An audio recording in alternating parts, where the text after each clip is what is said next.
You all are standing in the courtyard of Jarl Uthal's hold.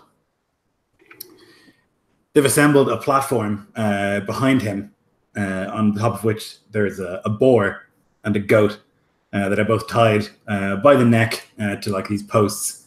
And standing up there is Stormcaller, who is like this, just the oldest man. He's been Uthal's Gothi and seer for as long as anyone remembers. He's standing there and he's kind of quietly trying to calm the animals. They can sense that something is not right. And Uthal Coldbrander, who is the Jarl of the Painted Cliffs and the Jarl of much more than that now, he's dressed in this like shining mail. He has this fox fur sort of cloak around his shoulders. He will walk and he'll see you're a group of maybe 25 to 30 of you. And he'll walk in front of you and look each one of you in the eye. And he will say, "Can I go with you this year on the great pilgrimage? Though all here know that I have gone before." And that's true. You know that of him, that he has made this pilgrimage himself.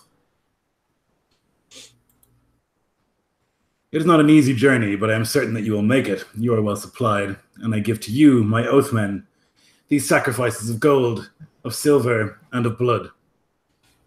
And he like points to the side, and brought forth is like a chest filled with gold and silver, and then at the end of a long rope, this like bull of a very woolly sort of northern cow. "Take them to the great statue and sacrifice them." So he says that kind of loudly, and there's a crowd assembled around you, and many of them sort of like clap politely and cheer, knowing that you're making this great sacrifice and that you're going all that way and that there's a dangerous journey ahead of you, but that someone has to do it to ensure Odin's blessing. He leans in, though, closer towards you, Braggy, and he says, "There is another sacrifice to be made, but you'll see what I mean when you see it." Braggy will kind of raise a concerned eyebrow to this Uthal, but he'll just kind of nod. "You say so, Lord." He'll kind of whisper that to you, and then he'll like step back with his arms wide. "I have every faith in you. But to launch this pilgrimage in the best way possible, we give offerings to Skadi, the Lady of Winter, and to Uller, God of the Hunt, that they may look upon these offerings and bless your journey." As he finishes speaking, behind him on the platform, old Stormcaller, this old ancient Gothi, is going to cut, he's going to draw a blade across the throat of the goat, and then swiftly to the pig, the boar. He collects the blood into a bowl, and then with great effort and much wheezing, makes his way down from the platform, down, and will paint the rune, Rytho, on each of your foreheads, to bring you swift travels. Once that's concluded, the assembled people will cheer and chant some of Odin's names, and then they'll disperse back to their places. It's early, very early spring, just coming out of winter, and so it's cold even here at the Painted Cliffs. Any sort of preparations that you want to make, you will be given rations and things like that. It's not really possible to bring a horse that far north. They don't survive. But other than that, if there's anything specific that you want to get before you leave, now is the time.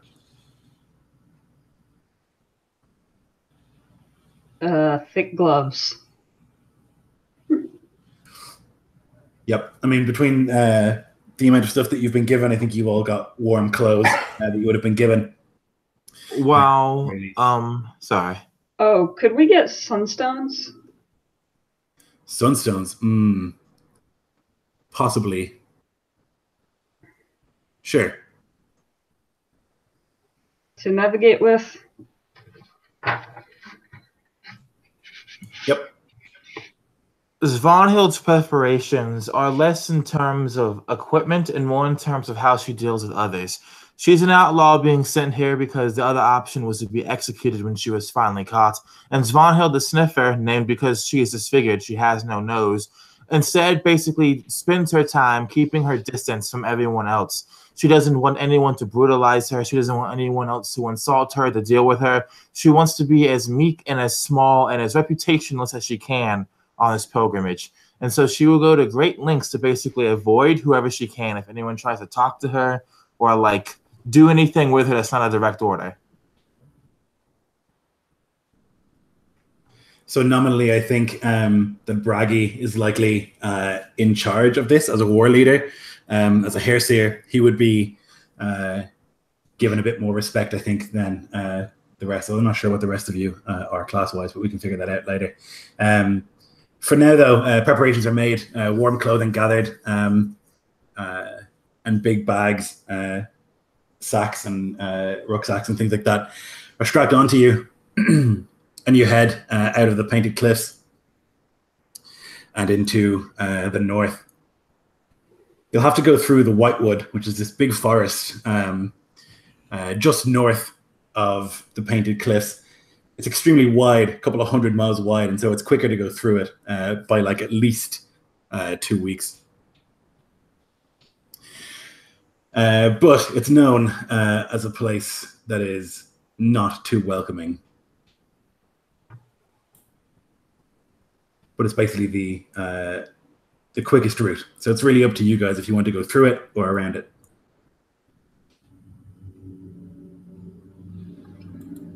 I don't know which way we should go exactly. I've never been up this far, so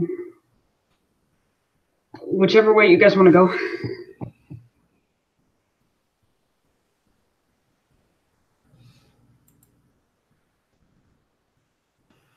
The Sniffer will look to Bragi, who is our war leader, knowing that ultimately it's going to end up being his decision unless everyone mutinies against him, which is unlikely.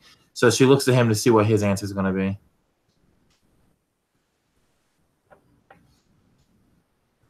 He just rejoined the call. Did you hear what I said, Jeff? About the two directions that were possible? I heard that, but I didn't hear. Sounded like someone was going to say something about it, but I did not hear that part. Yeah, basically, there's two possible ways to go. You can like walk around this big whitewood, or you can go through it. It's known to be quite dangerous inside, but the walk around will take you a lot longer. What I know with dangerous in a way. Yeah, probably. I guess you live here in the Painted Cliffs, so you would know that there's with wild men and women who like live in that wood. They're actually not dissimilar to the one-eyed Ulf who's with you.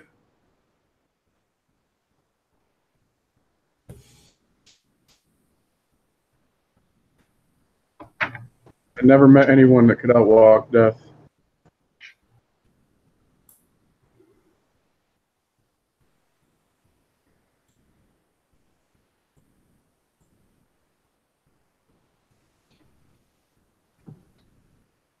Thorgir is one of the men, and he like clears one of his nostrils into the snow, and then like looks around.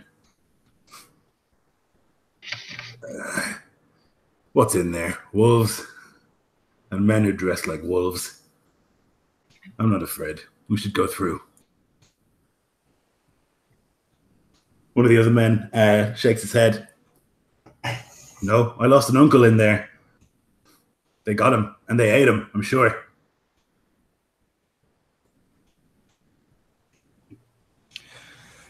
To that comment, I'm just going to kind of smirk at hearing him say this.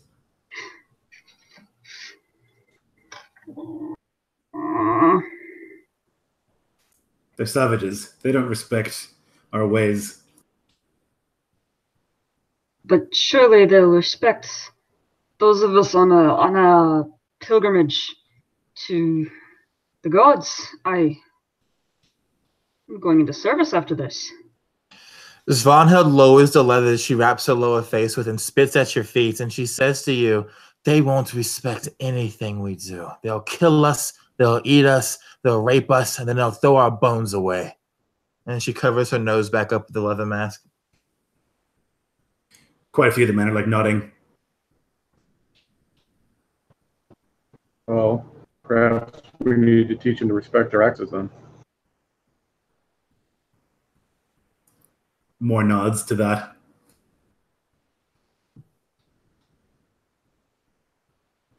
Svanhild rolls her. We could ask the gods. We could ask the gods which way we should go. I can perform a ritual. I can see if they want us to go one way or another. I'm not very good yet, but I can try. They could guide us. If you are not very good, then I do not trust you to do this. Well, I know how. But by your own admission, you are inexperienced. Why then should we trust your judgment? Fine then. We'll go whichever way you want.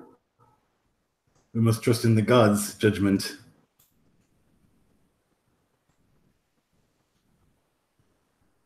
One of the men says.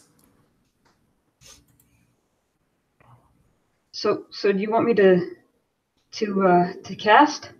To try? And I'm gonna reach in and I'm gonna take out my rune bag and I'm going to say, Odin, as we begin to take this journey to your sacred place, please tell us which path we should take, which way will lead us to success. And I'm going to cast the runes and use my religious guidance feature. Okay. What would Odin say?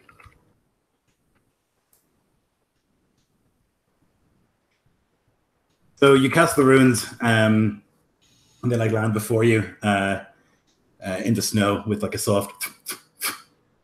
You have to like squat down and like move the snow to the side as they fall in quite deep, and you can see very clearly the first is Hagalaz's hail. A sign of bad weather, of delays. The next, Nathis, need, necessary, but also restriction. And the third,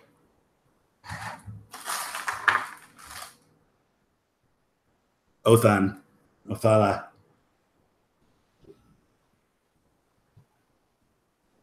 Which is Inheritance? Inheritance.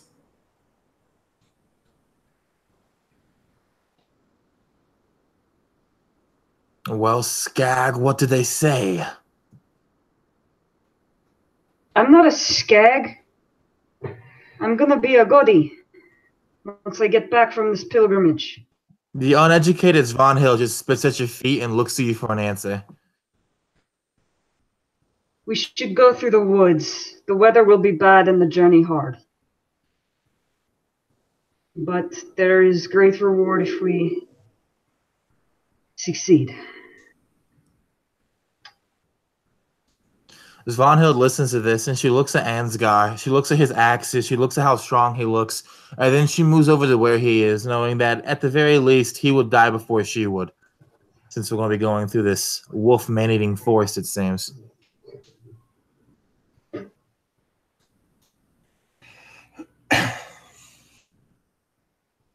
Fine.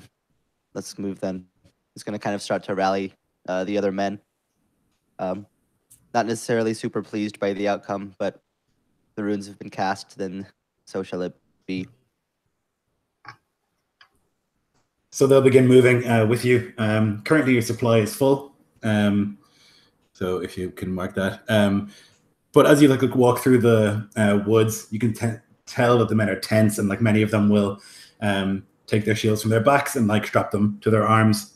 Many of them holding axes. When I see them do that, I'm gonna take out my metal rimmed shield and strap it to my arm, and I'm gonna kind of be taking my spectacle helm on and off, and I can't decide what to do yet. And I'm just gonna leave it kind of propped on my head so I could yank it down quick, or it might just fall off. We'll see. So they start to move, and you start to move through the woods. It's called the Whitewood. There's all these strange trees here, with like they're all firs, though the bark itself is white. Unique to this forest, it seems. And you can move through this like strange wood. There's a lot of white, and it's daytime. And even though it's early spring, it doesn't get too bright at any time. The sun is up at the moment, but it'll set at about 3 o'clock. You walk through this whitewood. It's not so cold in here. The wind, at least, is blocked by the many, many trees as you pass through these forests. Can I get a perception check from one of you, please?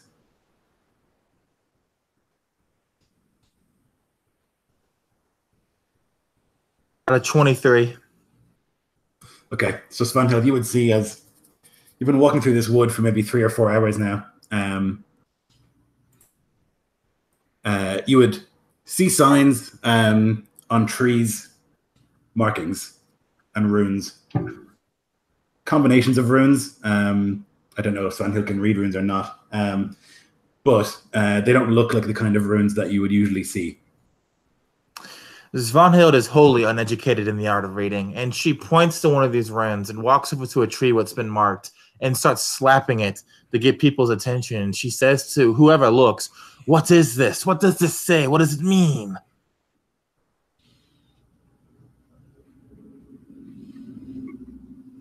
Would I know? Yeah, Osby, you can make your way there and like have a look, and you can see it's strange. It's some of the forms are recognizably runes, but others are not. There's like a strange combination of things here. Like they've taken a couple of runes and put them together. And like your best guess would be that it's like a sign of forbiddance. Like this is our place and not yours. I think this is basically just saying to stay out. To stay out. Ulf, is that what it means? Do your people do this? I do believe that I have the ability to read runes. So would I be able to know what it says? Sure, and you're an Ulf too, right? So you'd be able to come close and have a look. It's basically that it's a forbiddance. It's like a territory boundary to say like within this area belongs to this pack. All right, so I relay to everyone. This territory has been marked. If we go beyond its borders, we will be met with aggression. We should have went around the forest, damn it. I knew it. This one doesn't know what he's doing. And she points to Osby with an accusatory finger. As you start shouting, a bunch of like birds will like fly from the tree above you up into the air. I know we should be quiet. Please? Yeah, Braggy's gonna like look disdainfully at the Gothi, and then at the outlaw for yelling. I would have preferred that too, but we asked the gods, and Odin has told us this is the way we go. But this is the way we go. Not wanting to confront. Oh, sorry. Not wanting to debate with the war leader. Svanhild will slink back into the shadows like the dog that she is, and not say anything else.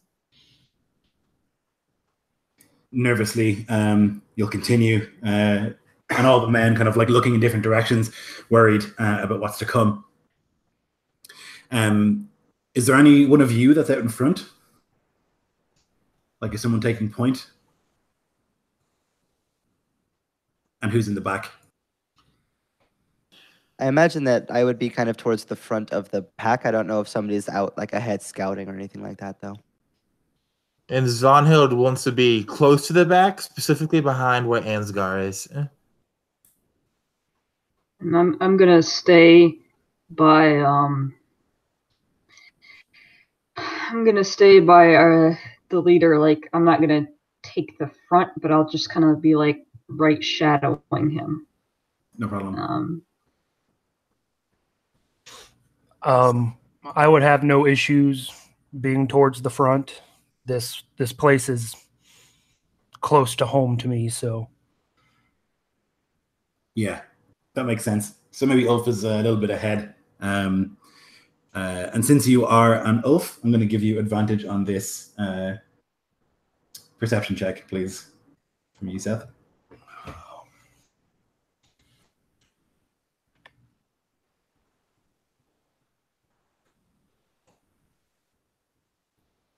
that would be a 24. Okay, so you can see it pretty well in advance. You're like walking and you can see this hollow sort of log, and as you like approach near it, you like understand what's happened here. This is like a setup. Like underneath that log, they have like set up a shallow sort of pit trap with like wooden spikes hammered into the ground. It's only about 3 feet deep, and they smear the spikes with all sorts of things, shit mostly, so that if you fall and hurt yourself, you'll die. But you'll see in good time, and you can like stop and maybe call out. I'm not sure if you do or not. Yeah, I would stop and place one hand out behind me to kind of gesture for the rest of the group to hold for a moment. And I would say, steer clear of this unless you want to wind up, as you were so fearful, being the meal to some of my kin.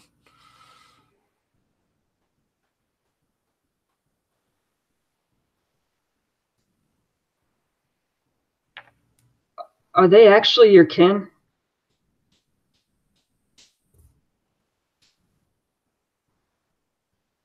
We have pacts, but when it comes to whether or not we trust one another more than we trust the people in more civilized places, they would be my kin.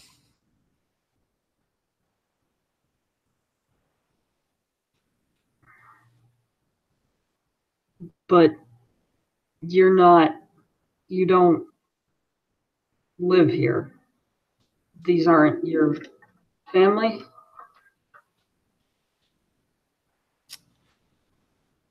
No, these are not my family, but I'm sure that I would be much better off than the rest of you lot.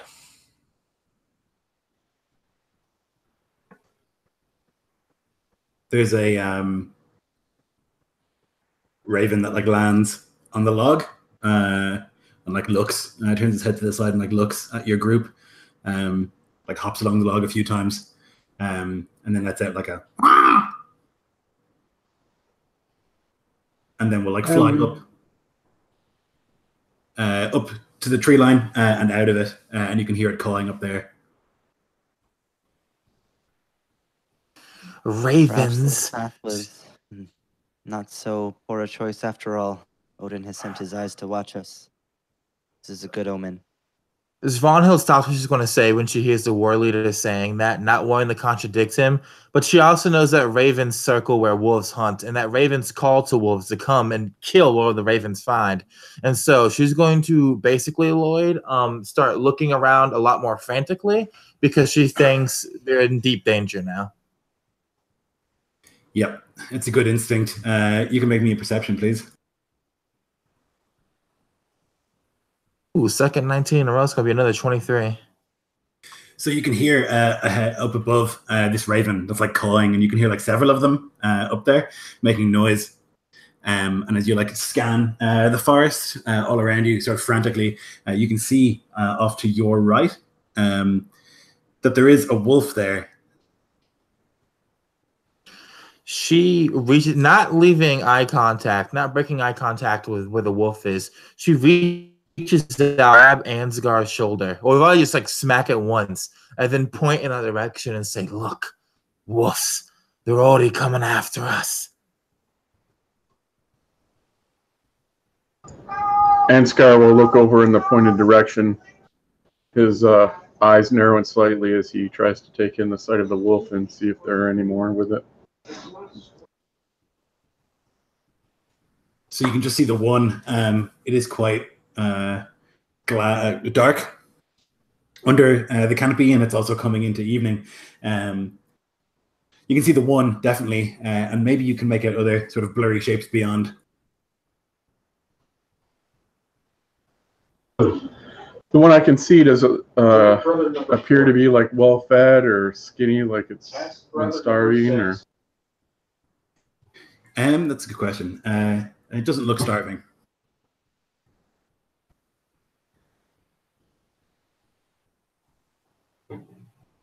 Wolves wear the skin of wolves. Wolves and wolves are the same. They're following us. They're following us. And she's hissing this low enough that only Ansgar can hear her. But she's now turned away from the wolf to look at him, and there's like real fear in her eyes.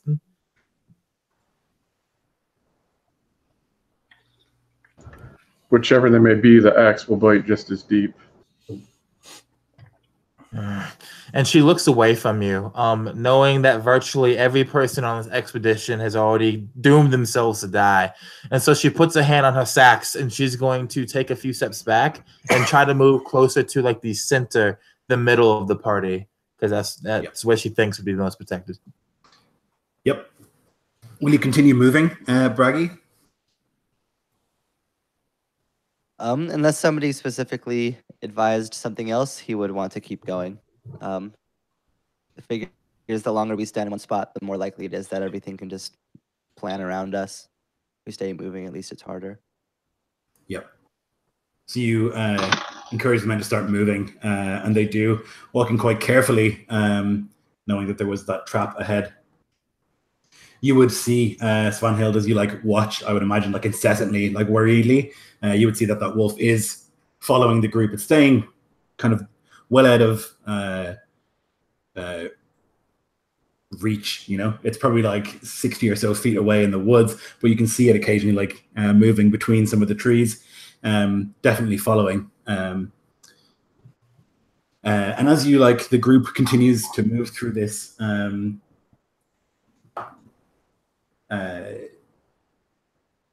it's about 20 minutes before there's a and one of the men, Thorgeir, has like fallen, his like leg and his foot pierced by one of those spikes. He like screams out in pain. Fuck!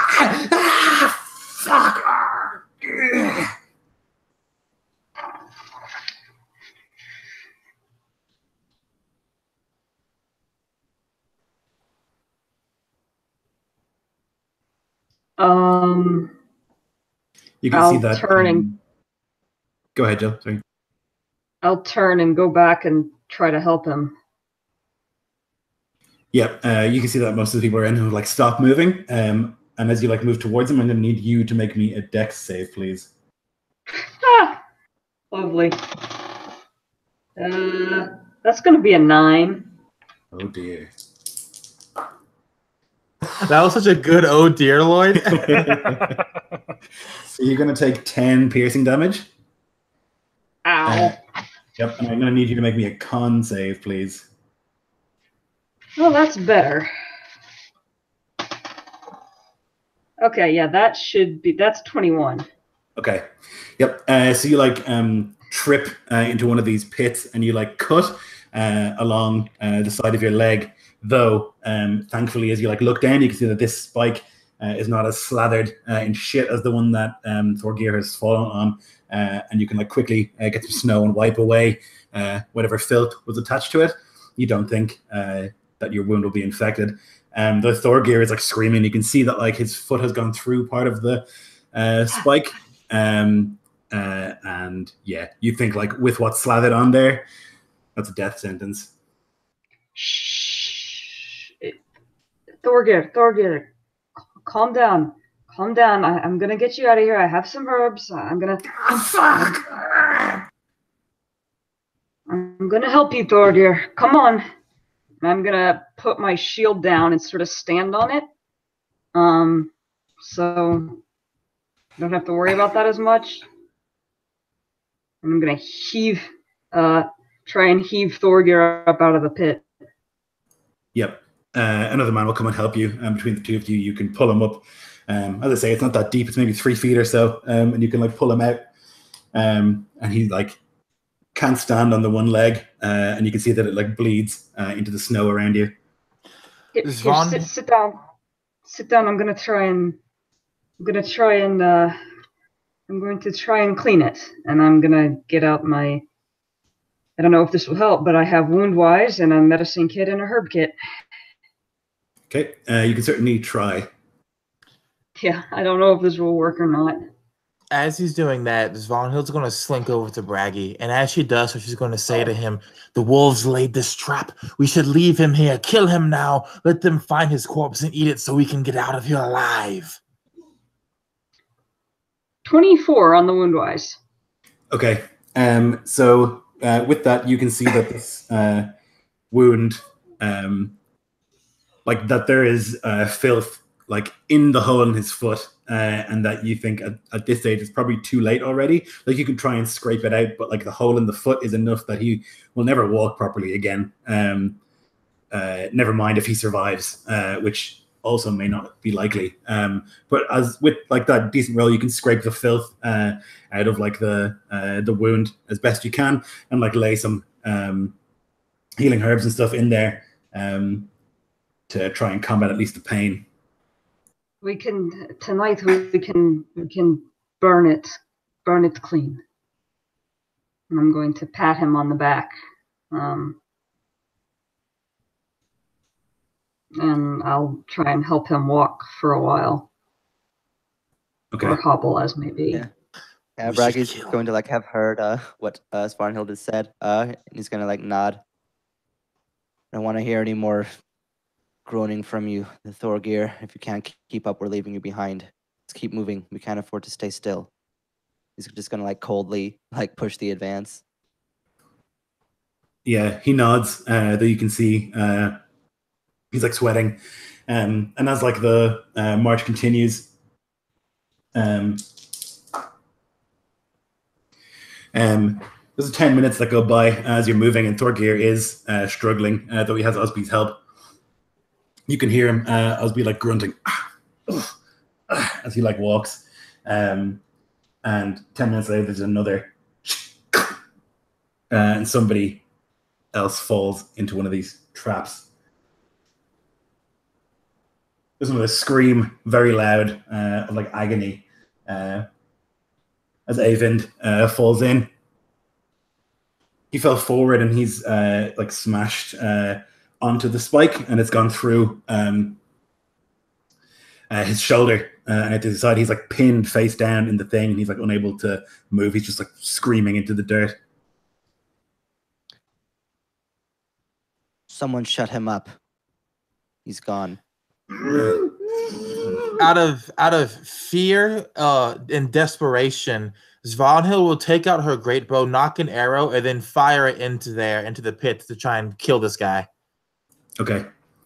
Yeah, he can't move, and with like your skill, you're easily able to do that. You can pull and it'll catch him in the back of the neck, and he'll stop grunting and screaming.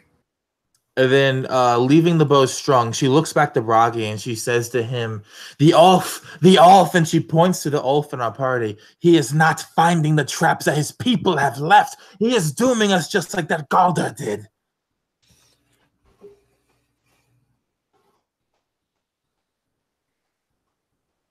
Yeah, Bragi's going to like nod at that and like look accusatorily at the Ulf.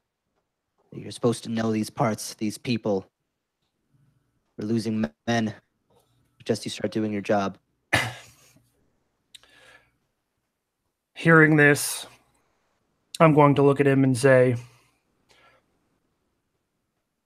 I told you once, stay clear. I wasn't aware that I needed to tell you to keep an eye out. 2 men have already fallen, and I suggest that we leave them be where they are. And I point directly to the one that had been previously helped out of the pit. He will be of no use to us. All we can do is give mercy to this man. Kill him. Leave his body for the wolves. They close in the off. We must leave this man. Leave him here alive so his flailing Enough can distract him. cowardice! No, don't leave me. Enough cowardice! I am tired of hearing your whining. And you are tired of living too, because you I are have tried to be kind and understanding. You are a woman, and you have obviously suffered a great deal, but this is enough. I will not hear any more cowardly whining. If you care so much for this man, then you can stay with him. We're going. I can walk. Now. I can walk, Braggy. I can walk, he says. He will only slow us down. We will keep pace. If he can keep up, then he can keep up. He'll make good fodder when the wolves come. Otherwise, he'll get left behind. Keep moving. You pick up the pace as best you can, and Thorgeir is not able to keep that pace, though you try, Osby, to like carry him as best you can. He's struggling, so I need an athletics check from you, Osby, please. Okay. Let's see. Athletics check. That should be... Okay, wait, I don't have proficiency. That's just 16. Okay, yes. Oh, wait, no, 19, because I do still have the bonus. No worries. So you are carrying him. You're doing all right for now. Like, you've obviously got strength and stamina, and he's not weak. He's just struggling. He can't put weight on one foot, and so hopping, he's just out of breath, and he's struggling. But he's managing for now. It's coming into night properly, and the temperatures have plummeted pretty dramatically. Do you want to continue through the night, Braggy? You think that could be quite dangerous in that it will get very, very cold if you don't light a fire? That seems like suicide to Braggy. These wolf people are probably better at fighting in the dark than they are anyways, and would use that as an advantage. So as it starts to get like very dark, Braggy's going to start barking orders. All right, let's try to get some fires going. At least one of us will be able to see. If we go too much further, we'll freeze to death. You can see lots of the men just like so pleased at the idea of stopping. They're exhausted from walking in the snow and like through the thick undergrowth all day, and like keeping their eyes peeled for those traps. And so like many of them will like look for a good place and like carefully search for more of those traps before like finding somewhere big enough. And they'll begin like hacking at tree branches to cut enough wood to make a fire, to make several fires. Svanhild's going to look for a place, a tree with like either roots big enough or just a tree thick enough that would be a good hiding spot in case we get ambushed. He's still very paranoid. Sure. So most of the trees here are firs. They don't tend to be quite as large as the forests in the south, the trees, that is. And they're hard to climb as well, as the branches point downwards. But if you want to give me a stealth, I think you probably find something. All right, let's look here. All right, so let me look at my modifiers real quick. All right, so it's going to be a 15. Yeah, so you're struggling to find anywhere reasonable. You think that if you like did a bit of digging in the snow, you could create a sort of little bank that you could hide behind. But like as far as the trees are concerned, it's hard to find something big enough to hide behind. All right. So then while the men are hacking apart like branches to make these fires, I am going to dig that like that foxhole basically. Yeah. I won't go into it now. It's just there in case I needed to. No problem. Braggy, go ahead. I was just going to say Braggy's also going to basically try to set up so that there's like regular watch happening on basically every end of this circle of clearing that they're making. He also wants to like set up Even if it's just like torches, basically some small light perimeter around the fires so that it's easier to spot people who might approach. Like there's no way that they're not going to be noticed. He's more worried about them being able to see other people. Sure.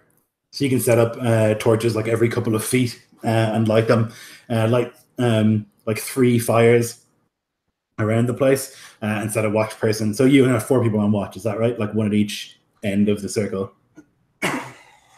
Yeah, basically just looking into the edge of this like torch perimeter, just to make sure that there's the most amount of visibility we can manage.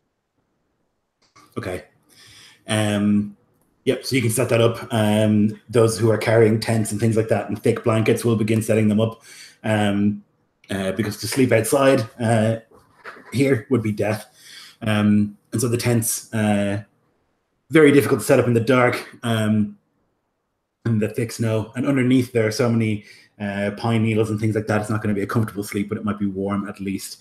And so that sort of work begins. Are any of you going to be on watch?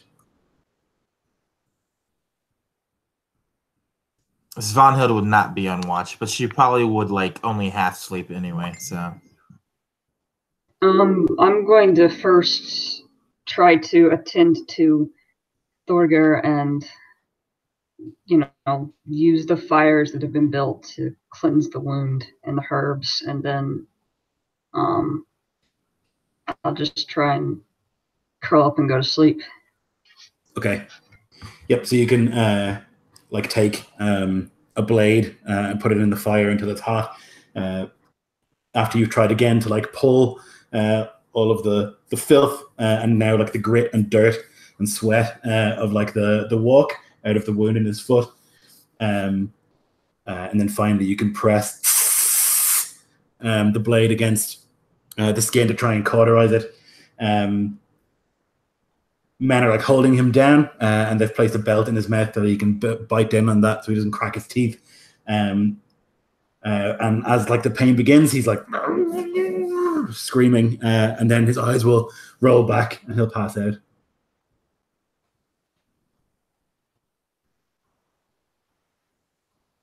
Thereafter, you can try and get sleep here in this cold place. So yeah, I'll definitely sleep in armor. Yep. The rest of you, so none of you are going to be specifically my thick fur cloak. None of you are specifically going to be on watch. Is that right? I thought Jeff was, but I'm not sure. I wasn't planning on it. Oh, okay. I'll roll for the dudes.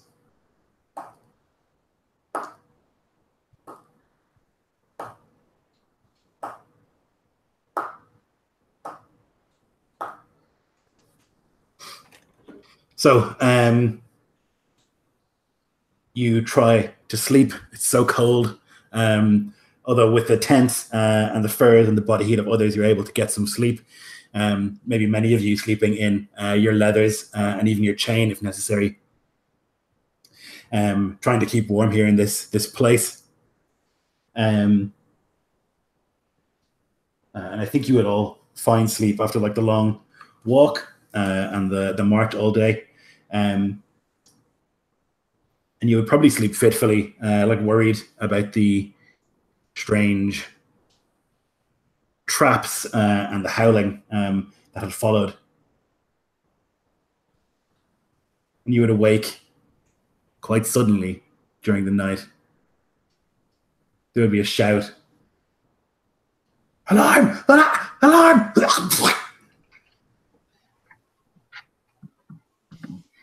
Everyone up! Yep, let's do initiative.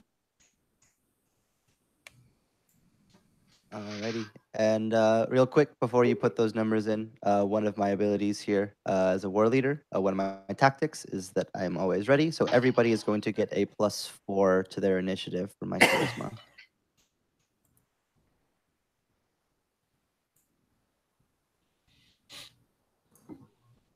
No, Jill, you wouldn't. A short rest is 8 hours, and a long rest is a week, and you wouldn't have gotten a full 8 hours. Got it.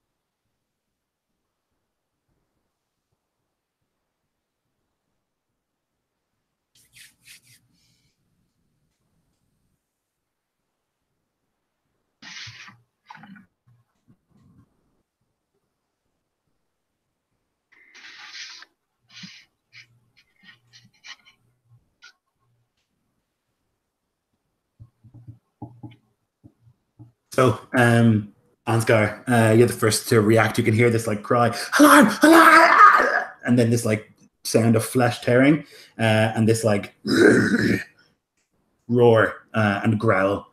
And you can like roll out of the tent and see that one of the torches, several of the torches, sorry, have been snuffed out, like snow kicked onto them, and you can just kind of make out there on the southern side of the camp that there's a man. He's like wrapped thickly in furs. Notably, like a white wolf pelt that hangs from his shoulders. His hands are covered in blood, though it looks black in the darkness. And his eyes seem to have like the yellow tinge of a wolf, though that couldn't be true. And he's like looking around. And on either side of him, there is a wolf, like an actual wolf. Both sort of big northern wolves, and they're snarling, their lips pulled back. You can see that Egil, who had been set to guard here, has had his throat torn out, and he like lies on the floor gurgling, but he was able to shout alarm right before he died, and that's what you see. Okay, so perhaps because he's not weighed down by armor as well as his senses, Ansgar is first to react. He rolls, erupting from the furs that had surrounded him. Taking in this sight, his gaze turns down to the ground, a spear having been thrusted in there next to the tent prior. I'm going to pull that out and Yeah, he liked it. chuck it at the guy. Okay, go for it.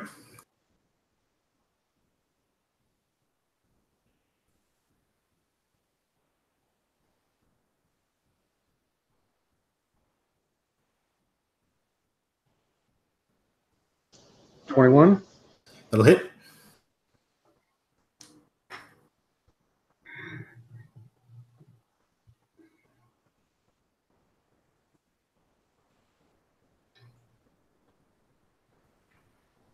Eight points of damage? Is it 8? Correct. Okay, nice. So you throw the spear, and it like grazes this wolf man's shoulder, and he turns to look at it for a moment, and then turns up to look at you, and releases a snarl, just like the wolves on either side of him. Is that it for you? Yeah, at that point, I'll just yell out just an incoherent battle cry as I ready my war axe. No problem. Okay. How far away are they? From where you are, he's maybe 20 feet, probably. Okay. So, yeah, I figured they're probably going to close to me, so I'll stay where the others are so they can't get past me and attack those that aren't yet ready. Makes sense. So you can see this this wolf man. He's like staring at you and snarling, and then you can hear behind you, boom, boom, boom, boom, and then there's like this impact as like a huge man barrels into your back. He's going to try and grapple you. Can you make me athletics, please? Ooh, DC 24.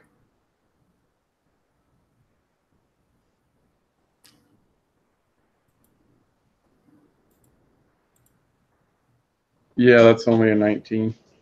So you can feel like you were not expecting it. You're looking at this guy in front of you, and from behind, there's just this like these two hands that like grab underneath your knees and like pull as the shoulders smash into your back, and you're down on the ground. You're like trying to roll over, and you can just feel this like impact as he's going to attack you with advantage because it's a crit. Oh god, and a 17. Does 17 hit you? It does not. Okay, excellent. But the first one was a crit. He you can feel this insane force as his teeth are going to close around you. You will take 11 piercing. And ouch. Here comes the pain train. D12 and a D20. You'd think, knowing this game as I do, I would have a D12 ready, and yet. Okay.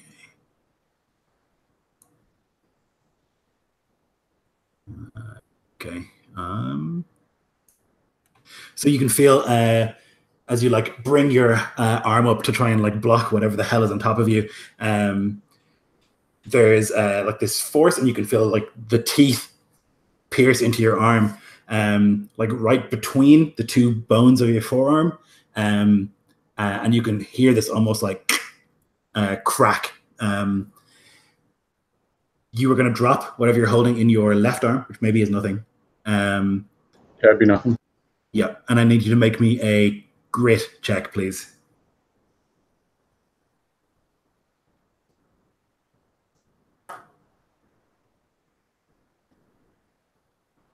Ooh, very nice. 24. Okay, so you won't be incapacitated. How lucky am I? Okay, so your left arm is going to be effectively useless until the bones have knit together after about 3 weeks. So there's like basically he's broken your arm with that bite, the outer bone of your forearm, and you can like feel the agony of that. That's going to be. That's really bad. Really not good, yeah. That takes away so many of my abilities. It's going to be bad times. Okay, so that's Salmar, who is the alpha of this pack. Blatan is the one you were looking at before. He like runs forward. He's going to pick up a piece of burning wood, and he's going to throw it at one of the tents that you guys are in. And then he is going to run over and try and kick you in the head. That's going to be a 17 again, which misses you, and a less than that. Okay, so this other one comes over, and he's like trying to slash down at you, but because of the big one on top of you, he's not able to get a clear shot. Svanhild. Svanhild was hiding. Oh, not hiding. She was inside of that foxhole that she dug earlier. Once everything basically starts going to shit, she peeks out of it and she sees Ansgar going down. Knowing that he was basically her meat shield, she's going to do what any outlaw would do, and she's going to hide. So I'm going to use my quick start to try to move the snow over my foxhole so I can hide in the foxhole. Already rolled for that. Assuming it'll be a stealth check because I'm hiding. So I got a 25 on that, and that's my bonus action. And then for my main action, I'm going to be holding an action so that way if anything gets close to my foxhole, I'm going to spring out and try to mark it with my sacks. Okay, no problem. So like in the chaos, you like crawl out to that place and crouch down. One of the big wolves is going to like barrel in and it's going to stick its head into one of the tents. And I'm going to say that I'll roll to see who's in there. It's Osby. So like sticks its head into the tent and lets out this like deep snarl. It's going to try and attack you. You slept in your armor, you said, Osby. Yes, I did. Okay, so it's going to try and bite you. I imagine that you are prone. It's going to be a 17 to hit. Well, a lot of 17s here. Nope. Okay. So like tries to get a bite on you, but thanks to your armor, it doesn't manage to pierce through.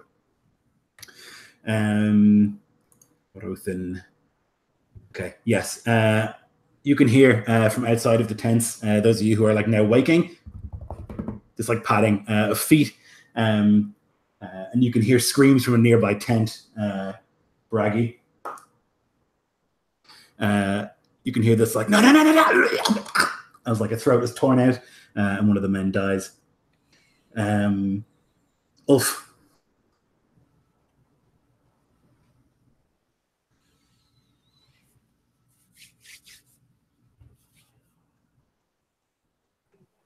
All right, so can I see pretty much what's going on within the campsite? Yep. So if you like crawl out of your tent, which you can do, stick your head out, you'll see that Ansgar is like on the ground, and there are two of your people basically on top of him. You probably even see the moment where like Sommer bites. You can see he has this ridiculous grip on the arm, and then there's like a snap. Beyond that, there's also another one who's like moved into one of the tents. You can just see his trailing pelt, and you can hear death from in there. And you can see that there's a wolf, big ass wolf, with its head in another tent. All right, I'm going to go for one of the two that is attacking. And as I'm running towards them, I just let out this unyielding scream. And I'm going to attack him twice with my bare hands. Nice.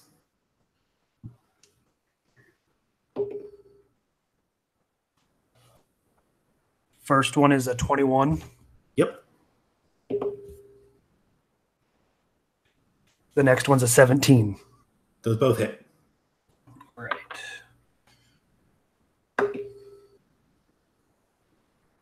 Okay, so the first attack was 5 damage. Okay.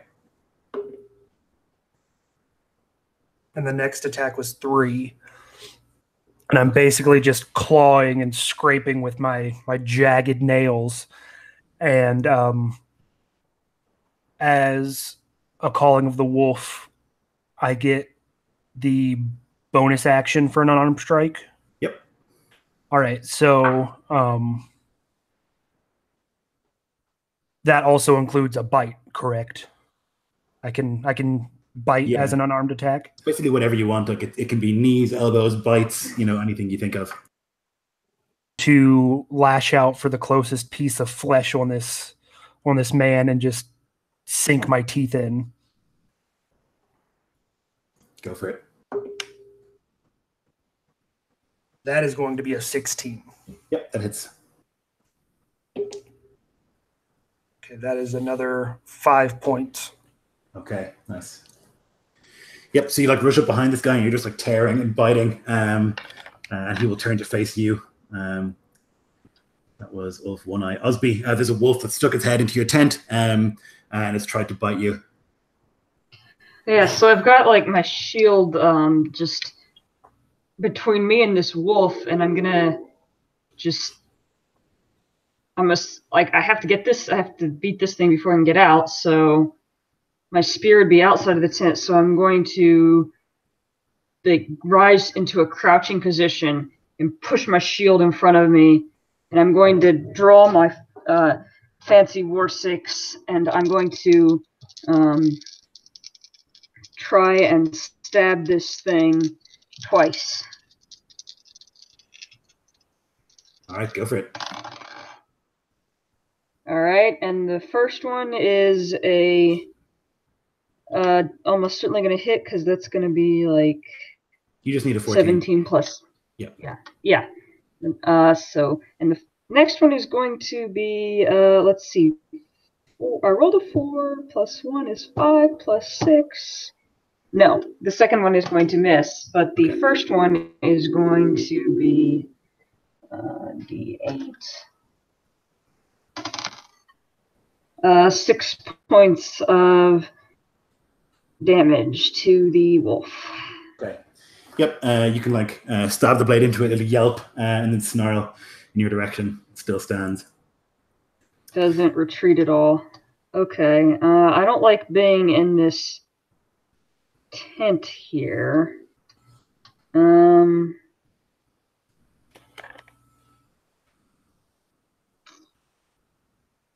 I don't see much way out. You could try and cut your way out, but it would ruin the tent.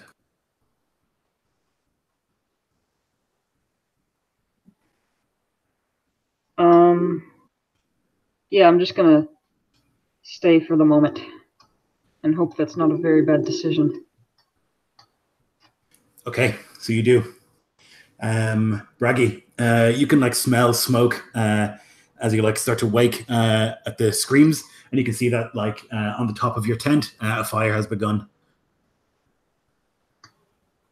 And Braggy is going to like burst up, grab at his shield and his axe, which would have been right next to him through the night, fearing something of this sort. He's gonna like burst out of the tent and like see the chaos everywhere, and thinking that it's probably too late at this point to like stop the fire. Like he would have to like basically take down the whole tent with potentially people inside it. He's going to not do that for now. He's gonna see Ansgar just like being pummeled by these two wolfmen, but with the our elf next to him. He's gonna charge up next to him, the two of them, and just yell out, "And then attack on my count!" Ow! And I'm just going to use one of my warlord abilities here, Concerted Strike. So I will make an attack, and also Osby, Ansgar, the elf, and if they're within range of anything, Svanhild will all be able to make attacks as reactions. Awesome. So go ahead and do that, guys. And attack that. You're breaking the third Jeff. Didn't catch that last bit. Sorry, for my attack, it was an 18 to hit. Okay, yep, that'll hit. And it'll be 6 damage as he puts down his axe towards Alpha Wolfman. Just Okay. cut into him as best as he can, hoping the others will join him. All right. So the rest of you guys can each make an attack as a reaction, if you so choose. And Zonfield will pass because she's not sure if this is a one battle yet, and she doesn't want to help until she knows she'll live. Love it. I am going to very much make an attack. I'm just going to keep clawing and gnashing as much as I possibly can. That is a 21. That hits. That is 8 points. Very nice. Okay. Am I still being grappled? Yep, you can attack, though well grappled. Okay.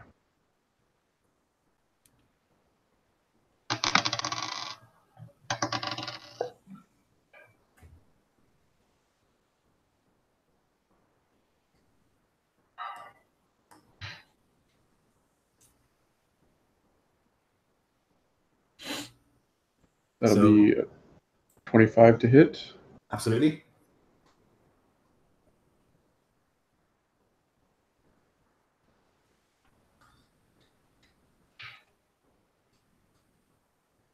That'll be 10 points of damage.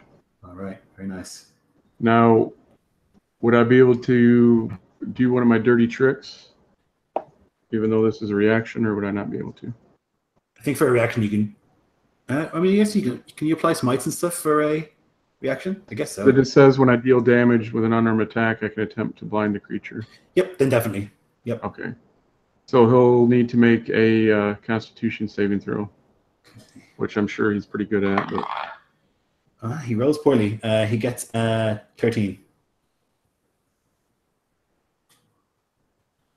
okay, it doesn't tell me what the. This says he must succeed on a saving throw. I don't know what the. Oh, the DC isn't there. It'll be 8 plus proficiency plus strength. So 8, 11, 15. Okay. Yep. So he's blinded. And he will remain blinded until he takes an action and succeeds a grit check. Okay, that's nice. Yep. So you like hack out with the axe that like cuts across his forehead, and there's like blood pouring into his eyes, and he's like unable to see. And Osby, did you make an attack? No, I was waiting to. Okay, go ahead I'm now. gonna stab at the wolf, and that's a 16 to hit. Absolutely. All right, come on, damage. Okay, yeah, that's good. 10 points of damage. Okay. Yep, it like yelps, and though it can't move now, you think it will flee. It's like yelping and trying to move away from you. Okay, that was on Braggy's turn. Snar and Risker. You can hear these two other, like, insanely fast footsteps as two more figures like run into the camp and like leap into one of the tents, and you can just hear this like, oh fuck, as they begin tearing into some of the unprepared men. Okay, Skull and Hattie, two more wolves pad into the camp over to their master, and one of them will attack you, Bragi. Ooh, that's good. For a 21 to hit. I'm at 19. Okay, it actually has advantage because of its pack tactics. Okay, it'll still hit. It will do. It's going to do 9 piercing, and I need you to make a strength save.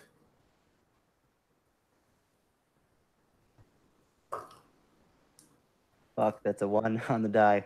Oh my god, that's brutal. Yep. So it you're like not listening and not watching, and it like runs up behind you and like barrels into your right arm, and like with the force of it turns you. You lose your footing and you're going to be knocked prone. The other one is going to leap on top of you and try and salvage you. With a definite hit if it's a 19. It's going to be 12 piercing as it leaps on top of you, and it's like biting at your arm as you like hold it up to try and keep it from biting your face and throat. Okay, that's Skull and Hattie. Back to the top. Ansgar. Okay.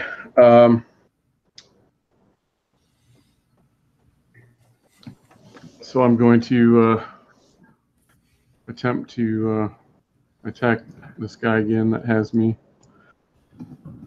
Let's see here.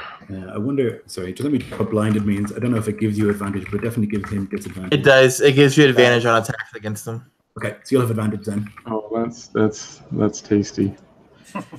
So the first attack, let's see, we get what, a +1. Yeah, so that was a nat 20 with the war axe.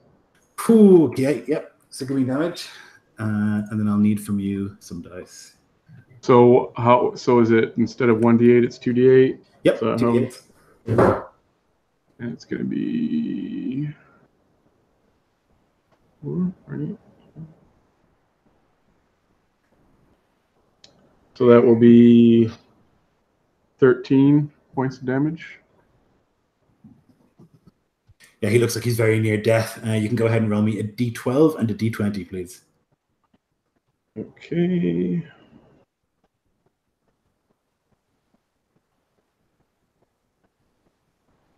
The d12 was a 12. Okay. And the d20 is a 15. It's going to be ugly. And if I even think he's still breathing, I'm not done with him yet. Oh, this is such a gross one. So he's like trying to bite at you, though he's blinded, and you slash up with the axe. It cuts through his lower jaw, causing the loss of lots of his teeth, as well as a portion of his tongue. There's like this psh of blood from his mouth that spills out. He needs to make a con, which he bottles. He actually immediately falls unconscious from the loss of blood and the shock. He just like falls on top of you.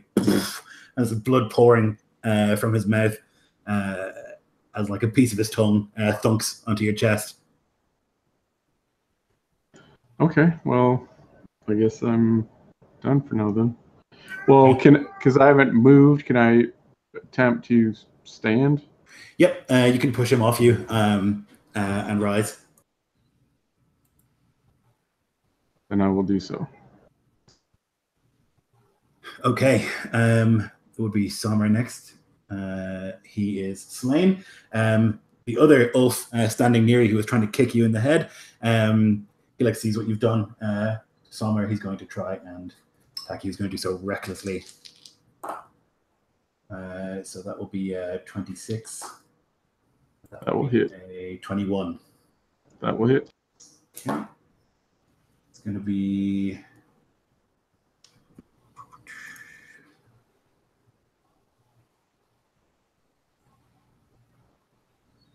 11 piercing, and he is going to force you to make a Constitution saving throw, please.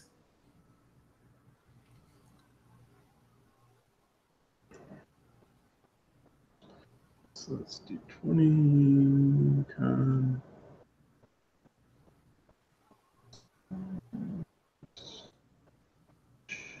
24. Okay. Yep. So he slashes out with his claws twice, and one of them rakes towards your face. Be able to move back. He'll cut your chest instead, but won't get the eye that he was after. Not the face. Not the face. Svanhild. There is a spray of blood from Blaton's back as Swanhild the Outlaw has finally moved into action. Now that there's been a kill, she sees this as a battle that can be won. I rolled already, so I had a 16 plus 7 to hit, which is a hit, I'm pretty sure, for a total of 28 points of damage with the War Axe. Jesus. Oh my god. Can you give me a D10, please? Yeah, I got you. That's going to be a 7. Okay. That's no reactions and something else. I'll get the game book in a second. But that's some system shock. So this arrow just, and he's right in front of you, Ansgar, and he's snarling, and then he but he's still standing, but badly wounded. And then she is going to crawl out of the foxhole, and with her quick smart, she's going to start running to behind other trees, just to basically try and so she can break sight with anyone who might turn to chase her. Okay, no problem. Yulfer, the big wolf, is going to try and move away from you, Osby. If you want to make an opportunity attack, you can do so. Oh, heck yeah. That's going to be... that's definitely going to hit if his AC is 14. I rolled an 18. Yep. 4 points of damage. Okay. That's going to be enough to end him. So he tries to retreat from you. Yeah, and as he does, I'm just going to hack off his back leg and just leave him to bleed out. Yeah, he tries to limp away out to the darkness and away from the battle. Leg for a leg, Thorgeir. If Thorgeir wasn't feverishly dreaming, he would laugh. Rothin is going to attack again into the tent where the thralls sleep. And you hear 2 more screams as he tears into the those who have been brought here to carry your stuff, to take care of the cow that you've brought with you, to set up the tents, to do all of the grunt work. He's in there and he's killing them. And Ulf, your turn. The one that I have been currently attacking, is it still alive? No, but there's one right next to him that you can see Ansgar is now fighting. All right, I'm going to turn to that one with blood just slowly pouring out of the sides of my mouth. And I'm just going to begin the onslaught with my clawing and gnashing once more. All right. You're going to need a 16 to hit this man. Okay, so the first one just barely hit with a 16. Nice. The second one does not. Okay. So... oh my god. Okay, so that is 5 points. Okay. And then I would like to use my bonus. Yep, go for it. To just bite down into him once more. Oh, that is a natural 20. Oh boy. Okay. All right. So double the dice. That is 10 points. Okay, he is still up. And then I need a D12 and a D20 from you, please. D12.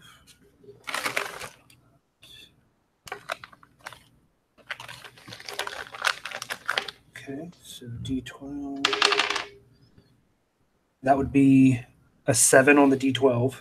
Okay. And then you said a D20. Yes, please. That is a 12 on the D20. Okay. So you can see that he's like raising his arm to strike down at Ansgar, and you like grab the arm and you like gnaw into the wrist, and there's like a as you like twist it and snap it. He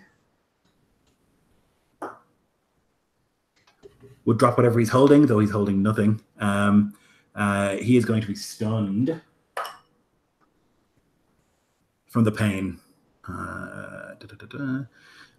It'll take him weeks to heal. That probably won't matter because he probably will die soon.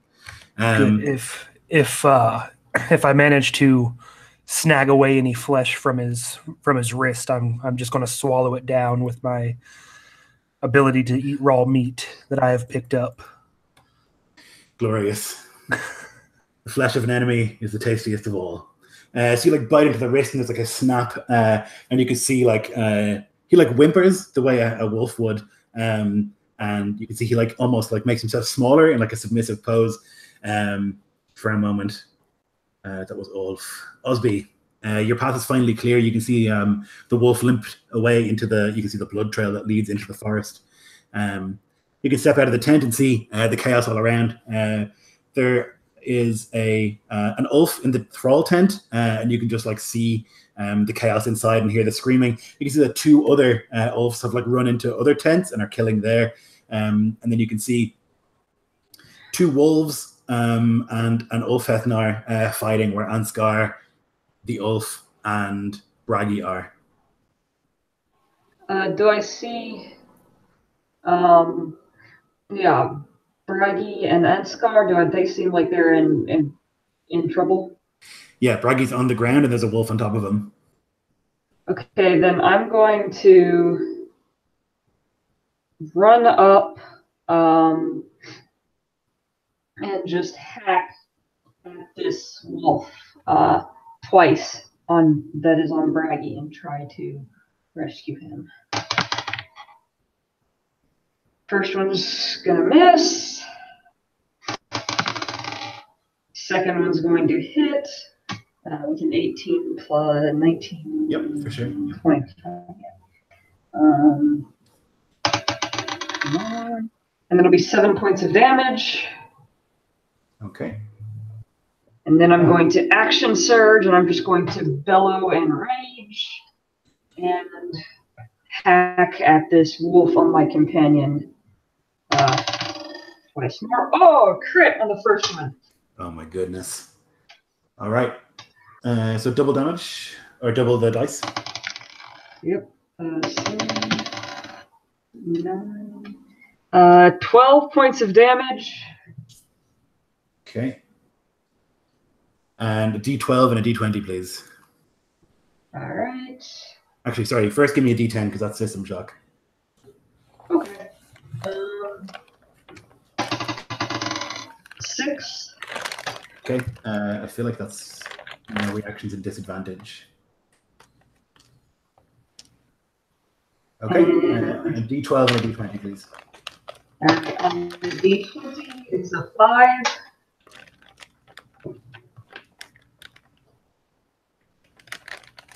And on the D12, it is a 1.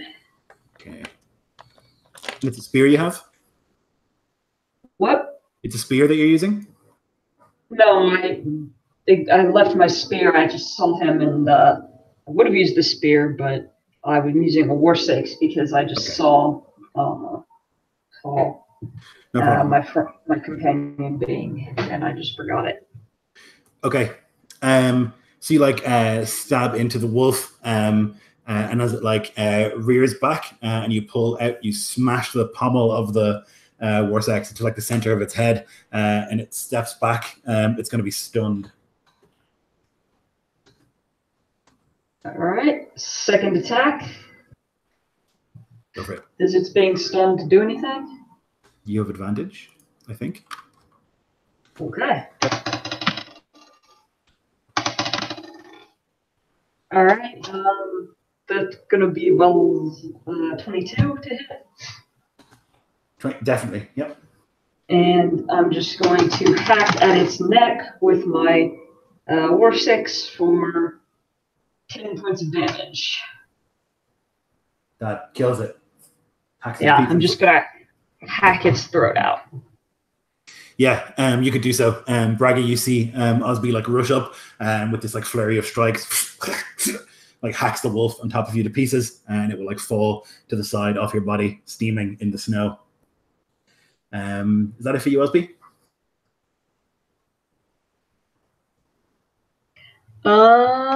Yeah, I'm just gonna stand there and try to protect him. If anyone attacks him, I'm gonna use my reaction to give him disadvantage. Okay, no problem. Braggy, your turn. Yeah, Braggy's gonna like kick the remainder of the wolf body off of his chest and stand up, kind of give a nod towards Osby for the help.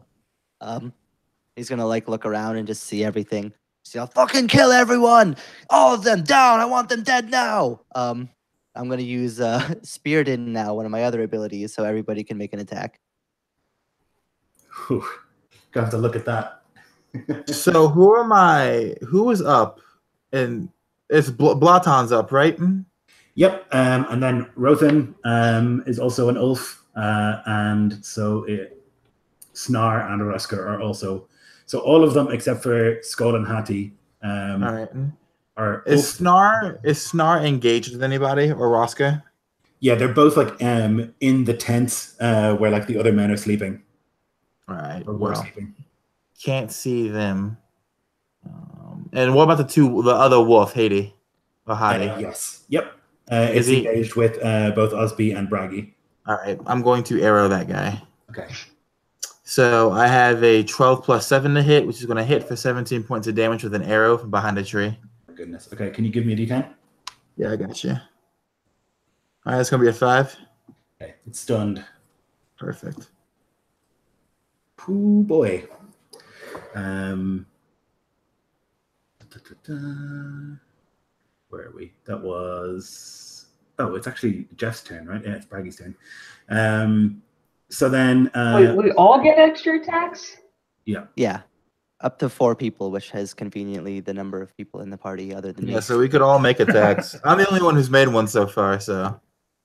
I'll take one. 18 plus whatever. Yep. 4 points of damage. Yep, that'll kill that wolf. That's got the arrow in it. Sweet. Okay. Just gonna cleave into its, like, I'm just gonna hack, like, I imagine it's snarling at me with its jaws wide, and I'm just gonna hack its lower jaw off. Yep. It's like snarling, and then at the same time, like the arrow hits, and then the Sayak strikes, and the wolf is done. Yes. So both Ulf and Ansgar, can you roll your attacks and let me know what you get? In the meantime, I'm going to use, assuming that I think everyone who could opportunity attack me is either stunned or dead. I'm going to use the second half of my movement to go towards the tent with like the bull and the thralls in it to try to. Yeah. I don't think I'll be able to make it with half move, but I'm at least heading in that direction. Sure. No problem. For my hit, I got a 17. That hits. All right, and I'm just going to try and sink my teeth into him again. Okay.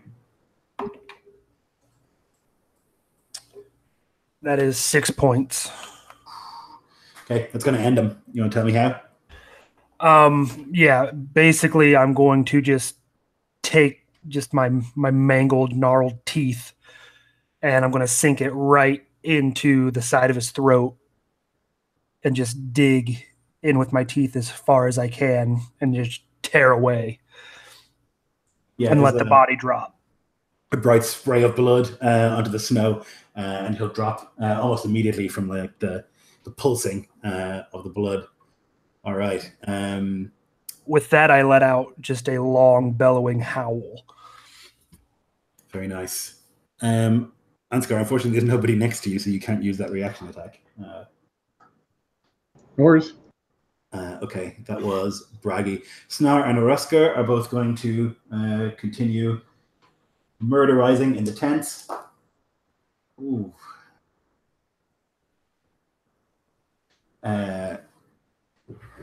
You can hear the scream and the low sort of, well, I don't know what noise a bull makes, but the low noise of a bull as it seems to have been hit at the very least. If it's dead or not, it's hard to know from this distance. And you can hear more like screams from people inside the tents. You can see that like there is resistance in there or whatever, but like most of the people in one tent were thralls, and then the other tent, like there's too many of them packed in. You each had kind of like your separate tents because you're more established and more powerful. But like in the chaos of it and in the closeness, it's hard to use weapons. Okay, so that was Snard and Oscar. Ansgar. So which is the closest tent to my position? The thrall How far? And that's the one with like the warriors that are being attacked. So it's the one with the thralls, so all your slaves and stuff that you brought with you to make sure that they can carry all the boring shit so you don't have to. That's where Rothan is. Okay, well, I guess I'm going to charge into that tent. Mm-hmm. Given the closeness and there's going to be friend of foe and like in there, I'm going to throw the war axe into the ground at the entrance as I charge in. Okay, no problem. So you can see just this bloodbath. There's like several of the thralls that are just like lying with their throats torn out, and like one of them has spilled entrails. There's 3 of them still in here, and they're like pushed against the back, and you can see this like big man in a wolf pelt, though naked underneath it, like painted black with muck, and he's got like his hands wide, looking to move towards them. He hasn't heard you. Okay, then I'm going to charge into him from behind. Obviously, one arm hanging uselessly at my side, but in the heat of battle, it barely registers at the moment. So I'm going to close the distance and basically try to club him on the side of the head on his ear. Okay, go for it.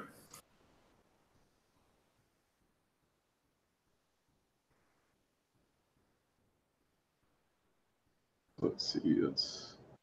We still get that +1, or is that gone yet? As long as he's conscious, I think you get it. And I'll take it.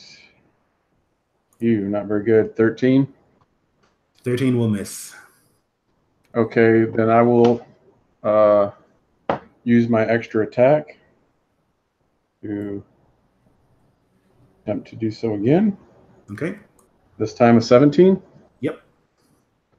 Okay, and that will be 4, 6, 10 points of damage. Ooh, okay. And then I'm going to use one of my dirty tricks, the old 1-2. After I take an attack action, I can make 2 unarmed strikes as a bonus action. Yep. So basically at this point, as I smack him in the head, and I will move around in front of him, and I'm going to, you said he was like a large guy, right? Mm-hmm. Basically kind of jump up and headbutt the bottom of his jaw. Oh, nice. Yep. Turn my head into him. So let's do 2 plus 8. So that's a 27 and an absolutely. 18. Both hit. Okay. And that's going to be 2d6 for another 16 points of damage. Gonna kill him. Okay, so basically, yeah, as I come around after having dazed him a bit with the box in his ear, and I come up and ram my head into the bottom of his jaw. There's a loud crack as his head flings back and his neck snaps, and he just falls limp to the ground. Yep. He like bites through his tongue and like swallows a chunk of it as he like falls down dead. He like twitches a few times and the thralls are like wide-eyed and terrified. But then finally he stops. Okay, Svanhild. Svanhild's going to run up to one of the tents that the tent that Snar is inside of, and she's going to run around the tent and start kicking out the spokes because she wants the tent to collapse so that way she can at least confuse this guy because she doesn't want to challenge him 1v1. She doesn't have the guts for or the desire for glory to do that. So that's what I'm going to be trying to do this time. Yep. I think it's mundane. You can like go around and kick out the spokes, and the tent will begin to fall, and you can hear like shouts from inside. All right, and that'll end my turn. Okay, nice. Yolfr is the wolf that's gone. Rothin is dead. Ulf. All right, where's the closest enemy to me currently? So there's let's see. There's 2 tents that have boys in them. One of the tents you can see has just been collapsed, and there's like this sort of ridiculous fight where all these dudes are like under the canvas of the tent and they're trying to get at each other. And then there's another tent that has that has Resker in it. You can get there. You can run there. All right, I'm going to go to the tent that is still standing. Yeah. And make my attacks. Go for it. You can see a bloodbath in here also. The man inside is wounded. The Ulf inside is wounded because some of the warriors have put up a decent fight.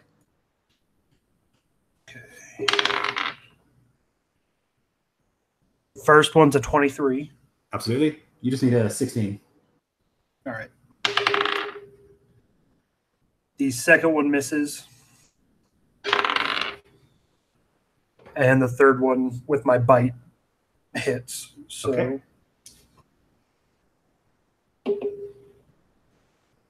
First one is 7. Nice. The second one is 5. All right. And the third one's only a 3. Hey, it's enough. With the 3 strikes, you're able to get him. He's like looking in, and you can see he's been stabbed in the side, and he's like holding it as he is like on top of one of the other men. He's like punching down onto him. He smashes his elbow into his nose, and then you like run up behind him. You like tear at the throat, and you pull him off him, and he is dealt with. So just Snar remains trapped underneath that tent. Osby.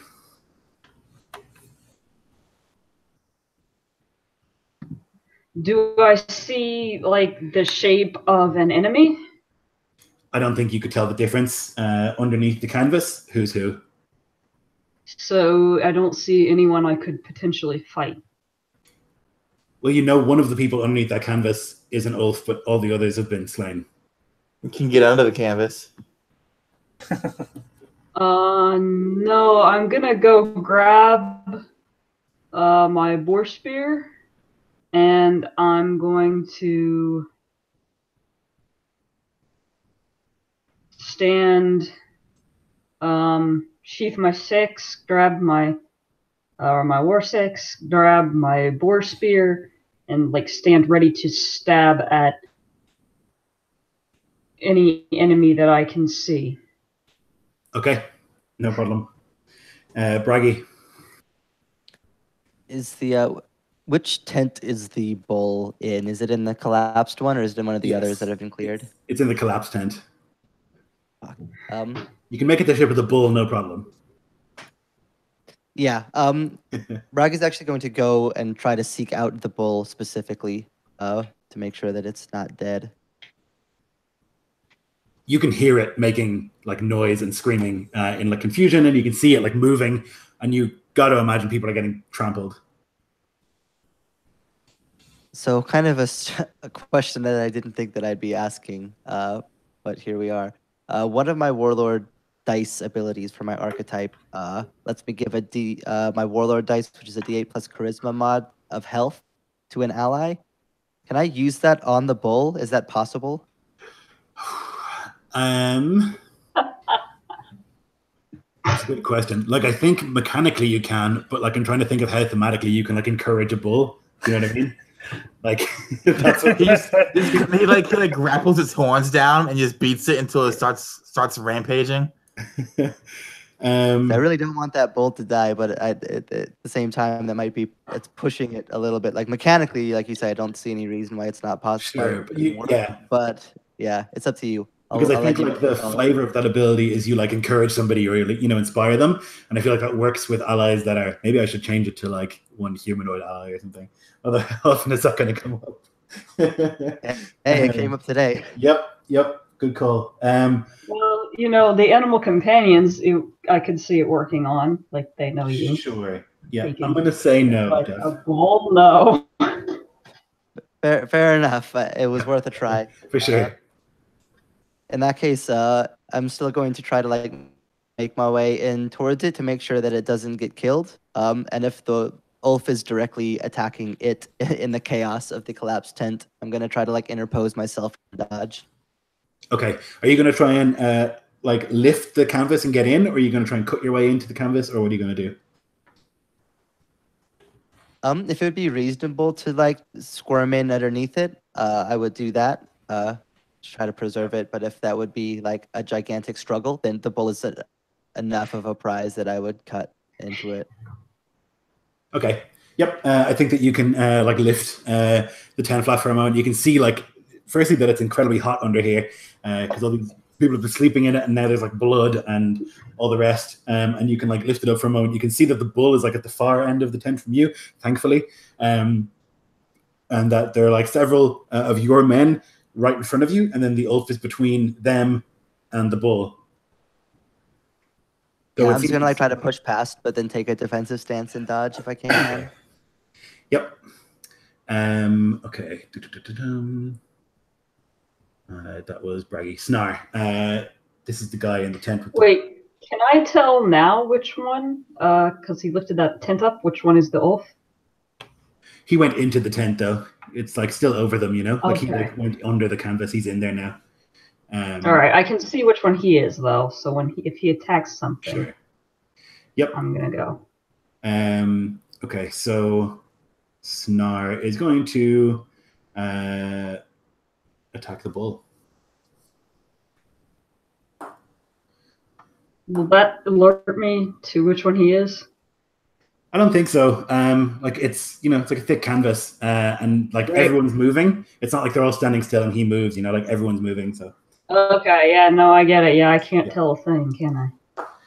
I don't think so. Not through the canvas. I mean, the plan was to try to like get in the way and dodge so that he would have to attack me. Okay. If he's gonna go around anyways, then that's fine. But just to Okay. clarify what my intent was. That's fine. I'll do that instead. I'll attack you instead. With dodge, right? Yes. Okay. He misses the first. The second will be a 17. Is that hit? Shield up will not hit. Okay. At 19 with shield. And he misses the third. So he runs up to you and he like grabs the rim of your shield and he's like gnawing on it and like trying to strike at you. He might like connect with the helmet, but it'll protect you from the blow. Okay, that's Snar. Back to top. Ansgar. So I guess at this point, I would just exit the tent, look around to see what the status of the battle is. It's one as far as you can tell, but there's definitely still fighting going on in the collapsed tent. It's the only enemy, like all the others have been slain. Well, I guess that's... Well, what is the situation outside? Is there people still up? Yeah, and there's a couple people standing around, and like the thralls have come out of the tent to like look around and try and control the fire on the tent that Braggy was in. They're trying to like stop that tent from going all the way on fire. Yeah. Okay, so if there seems to be, some, a mounted effort, then I will, charge into the other tent. Okay, so you lift the canvas as well, and you can see this Ulf is like chewing on the shield as you like move in past all the men and like through them towards the middle of the tent where you can see this. Okay. Will I be able to engage it all, or Yep, would you can push through. Okay, so yeah, basically I'm going to, if I can, while he's blocked from reaching Braggy with his shield, I'm going to basically just kind of ram my shoulder into the guy from the side. Okay, It's like a kind of an armed attack, I guess. Yeah.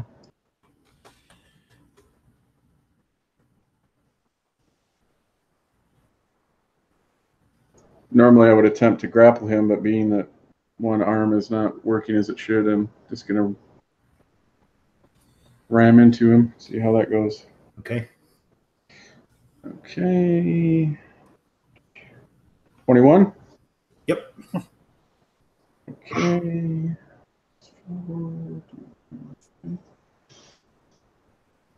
That is 8 points of damage. Okay. And then I basically, as I kind of like ram into him, my shoulder, I'm going to throw a punch like into his kidney or something as I'm pushing up against him for my extra attack. Go for it. Eesh, 14. It's going to miss. He's going to just be able to dodge it. Yeah. Okay. Let's go. Svanhild. Svanhild, like a snake, slides in the tent, pulling out her war sacks, finely inlaid, artifact that she has stolen and made much use of, and she is going to approach this what's the term again? I just completely mind blanked. Ulf. Ulf. There we go. Ulf. Thank you. He's going to approach his Ulf silently and basically mark the fuck out of him. All right. So that's going to be an 18 on the die to hit, which is going to be a hit. I should roll damage first. It's 10 plus. Holy moly, that's max damage for the sneak attack. That's 28 points of damage. Yeah, he's so dead. I like to imagine like he's like trying to like fight off both of these guys, and then like a sword just explodes through his chest, and then as it's pulled out and he falls, it's revealed that she's behind him, and she just slinks back out of the tent. Yep. Finally, like this, Ulf dies, and there's quiet, mostly. The bull is still like lowing back and forth, like moving its head, like obviously nervous, but it's like tied in place, doesn't leave in the middle of the night. And there is just chaos in this tent. Other than that, after you kind of like bring some order to the place and you like count who is left, there have been 15 casualties. So seriously? Yeah, Wow. Yeah, only 3. It was pretty brutal. Only 3. They were the weak ones. We didn't need them anyway. Right. The bull is still alive, which is good. But yeah, they absolutely hammered them. How many weeks are left in this expedition? It depends how far you walk, I guess. How fast you walk. How many weeks? You think at least another 2. So, in the aftermath of the battle, imagine like Bragi is like issuing orders to like clean things up. Svanhild would appear behind him, and she would hiss to him, "We have at least 2, maybe 3 more weeks, and we've lost almost everybody. This whole pilgrimage is everything is damned by Loki."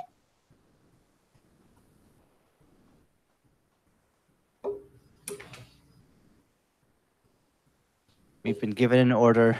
The sacrifice is important. We must continue on.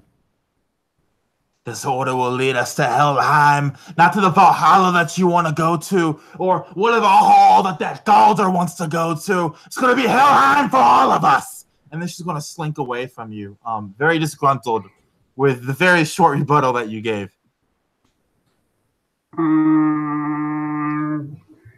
So people start. I am going to spit and say, this whole expedition, you have done nothing but While you were killing wolves, I was killing men. I was making sure that we lived, and you've done nothing but lie and misread wounds and send us here to death. Why did you even come then? Why stay? I came because I had to, because I was forced, and unlike you, I aim to survive, Galder. Unlike you, boy. And then she spits at your feet. That's enough. I'm gonna Both of punch you. you. All right, I have an AC of 16 for your punch.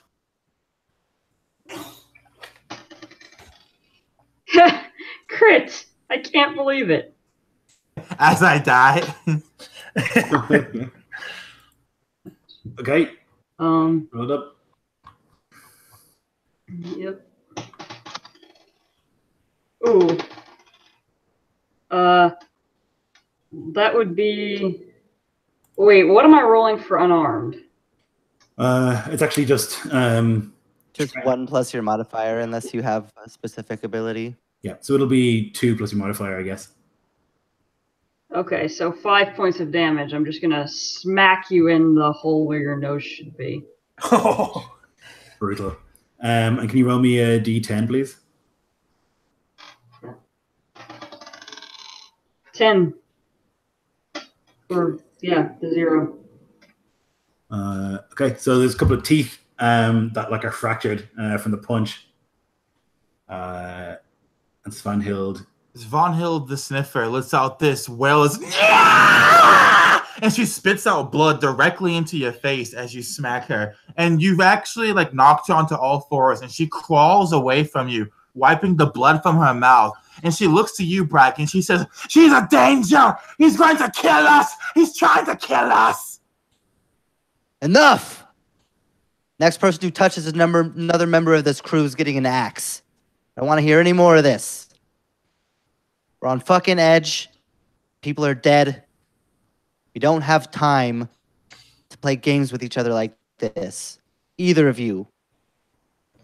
While Shut he's the fuck speaking- up, step back in line, and get cleaned up. I am so sorry. I am so sorry. While he's I speaking, should not have Ansgar, lost my temper. sorry, Ansgar will go help Draggy, I am sorry. Valdi up. Okay. That was wrong. That was Wait, help not you up? I me. didn't hear you, Dennis. Yeah, I'm gonna help you up. She whispers, muttered, hissed, and not muttered, but hissed thank yous to you. And she takes your arm and she stands up and she just slinks behind you like a wounded animal. So the camp is packed up. What's left of it? You won't be able to carry everything now with it, the thralls. And so you're going to have to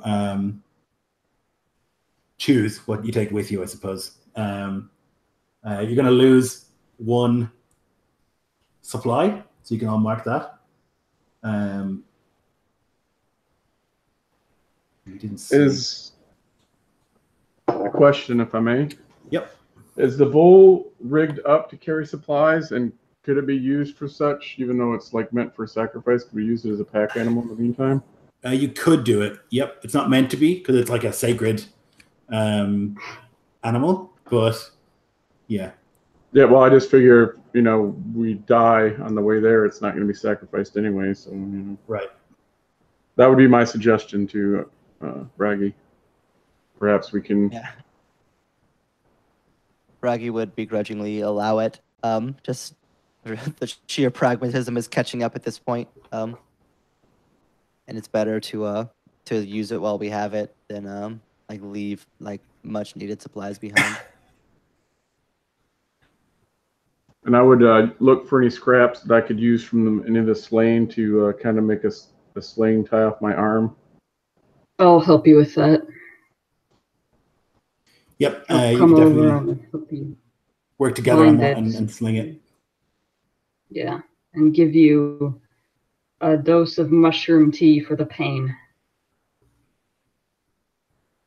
While everyone else is gathering supplies and trying to rally back together to push forward, I'm going to be going around to some of the dead and kind of sifting through the wounds to find the valuable organs that I know from experience have the ability to sustain me. And seeing how we are in such frigid temperatures, I'm going to carry it with me because this will be able to sustain me through this trial. Are you doing that to our dead? I was going to say, if you were going to attempt to touch any of our people, Braggy would firmly disallow it.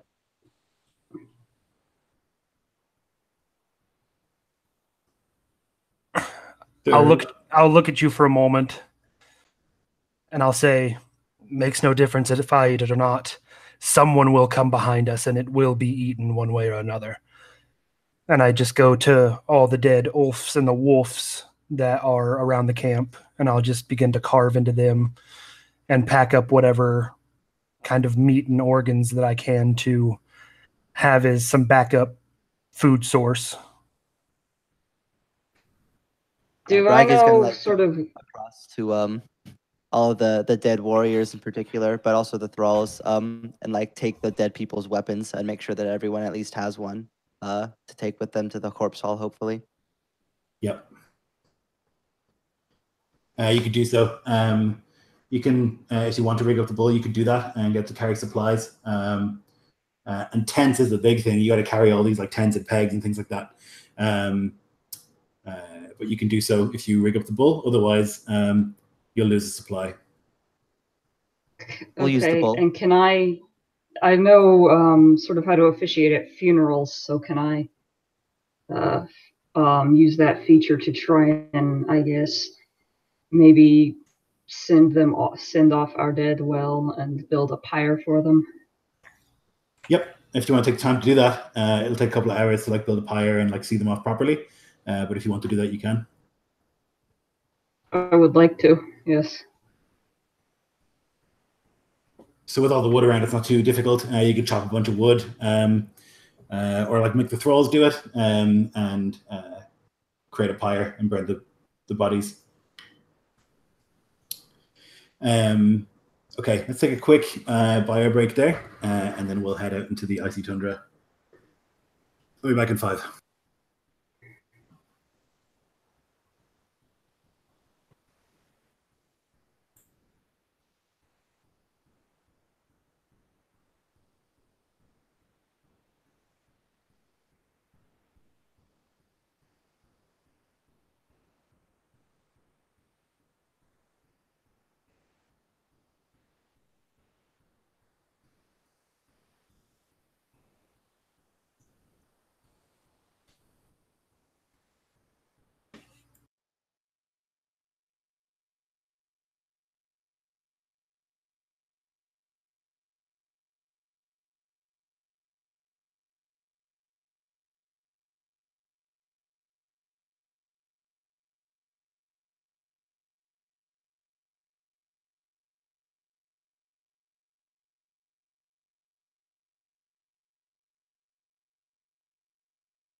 I'm back. A couple people watching. Thank you for watching. Hope you're enjoying this misery. I am.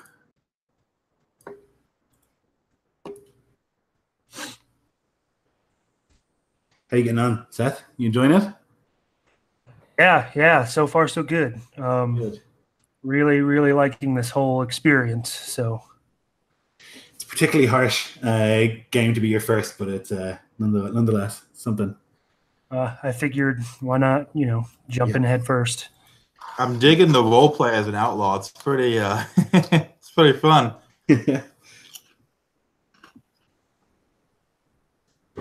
Yeah, it's interesting because like you're the one person who doesn't have the same morality as everyone else, right? Mm-hmm. I think out of all my Iskloft characters, this is definitely my most scumbag Islander. Yeah. No, I'm actually like my character is very conflicted by you, and it feels bad about punching you, but at the same time, every bit of your behavior. I don't think Osby will be feeling bad very soon, but we'll see about that.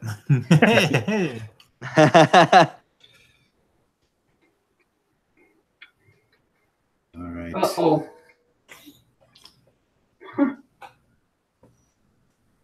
That sounds ominous.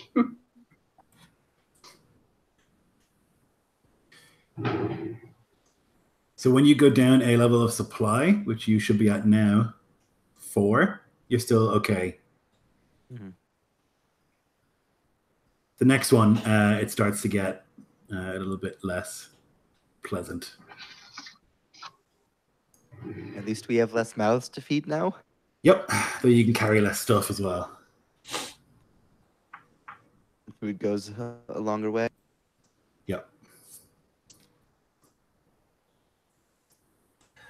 It would go much further if you would just eat a couple of the guys. That's all you got to do. Yep, that's why the elves can live in the middle of nowhere, you know? They need their organs for the final battle. Like this is a prime feast that was laid out before us, and you guys are just walking right on by. Ruining it, cooking it, but not eating it. Right. First, you're ruining it by even cooking it. Like, why? Too much effort. You already put in all the effort to kill the thing, and now you're going to cook it? Why? Fucking savages. So we're already kind of approaching the point where it's going to go longer than 2.5 hours. So it'll probably be closer to 3. And if it goes much longer than that, I'll just figure out a way to do something. All right.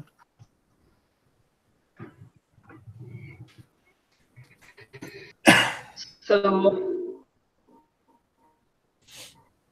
who else is dead? So of the thralls, 9 of them died. There's 3 left. And then in the other warriors' tent, 6 of them died between the 2 tents of the other warriors. And I say warriors, they're not like you, not warriors the way you are warriors. They're like Oathman or Bondi, you know, like they're like sworn to Uthal, but not necessarily like spear warriors in the way that you guys are. Okay, so you're all back. You can kind of watch the pyre go up and make your way in the sort of pre-dawn gloom and continue through this forest. It seems like the pack that had been harassing you stops following you. Maybe they're all slain, or maybe they've learned their lesson. And you can continue for the rest of the day tomorrow, though Thorgeir really struggles today to move. His foot is killing him, and you're going to have to carry him all day, Osby, if you want to keep him with you. And if you do that and carry him all day, you'll gain a level of exhaustion. Oh boy. Why must his ideal be that he always has to act honorably? Well, he'll do it. Okay. So then throughout the day, you're like moving through the woods for until about noon, where the sun just kind of peaks up for a little while. It'll be bright till maybe 3:30 or something like that, and it'll get dark again. and you like break out of the forest, and you can see now beyond you this like great expanse of tundra that leads towards the sea ice, which you're going to cross to get to the island whereupon the Odin stone is. Out here, away from the trees, there is a cold that is hard to understand. It's so painful. And it hurts to keep your eyes open. It hurts to breathe. So cold is the air. It becomes very unpleasant very quickly. Thorgir is really struggling. He's unable to manage much further. So yeah, you'll take a level of exhaustion. Osby, as you continue to help him throughout the day. The rest of you, you try and make good time. You'll heap blankets onto the bull to keep it all right in the cold. That's the most important thing traveling, seemingly with you. And as the day continues and you're out here now, seemingly in the middle of nowhere, with no recognizable landmarks beyond the sun, which you can just make out behind the clouds, you walk. Sunstone. I will need all of you to make me a Constitution grit check, please. I fail. With a 2.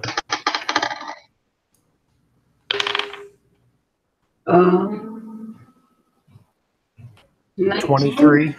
Okay, 19. I got 5. Okay, 23. perfect. And let's go. Sorry, 18.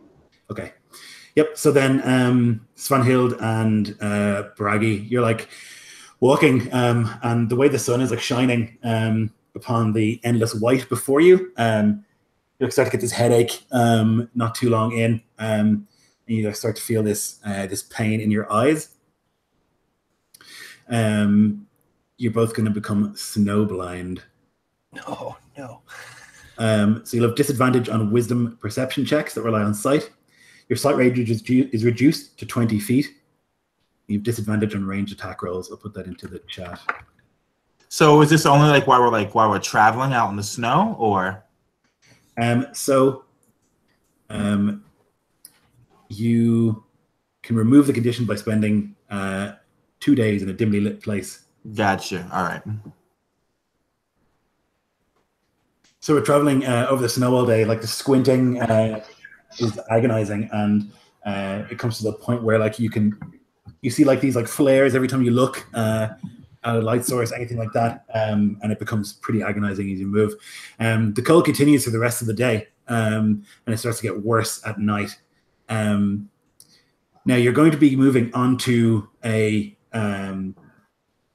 onto the sea ice. It's going to be thick enough to walk on.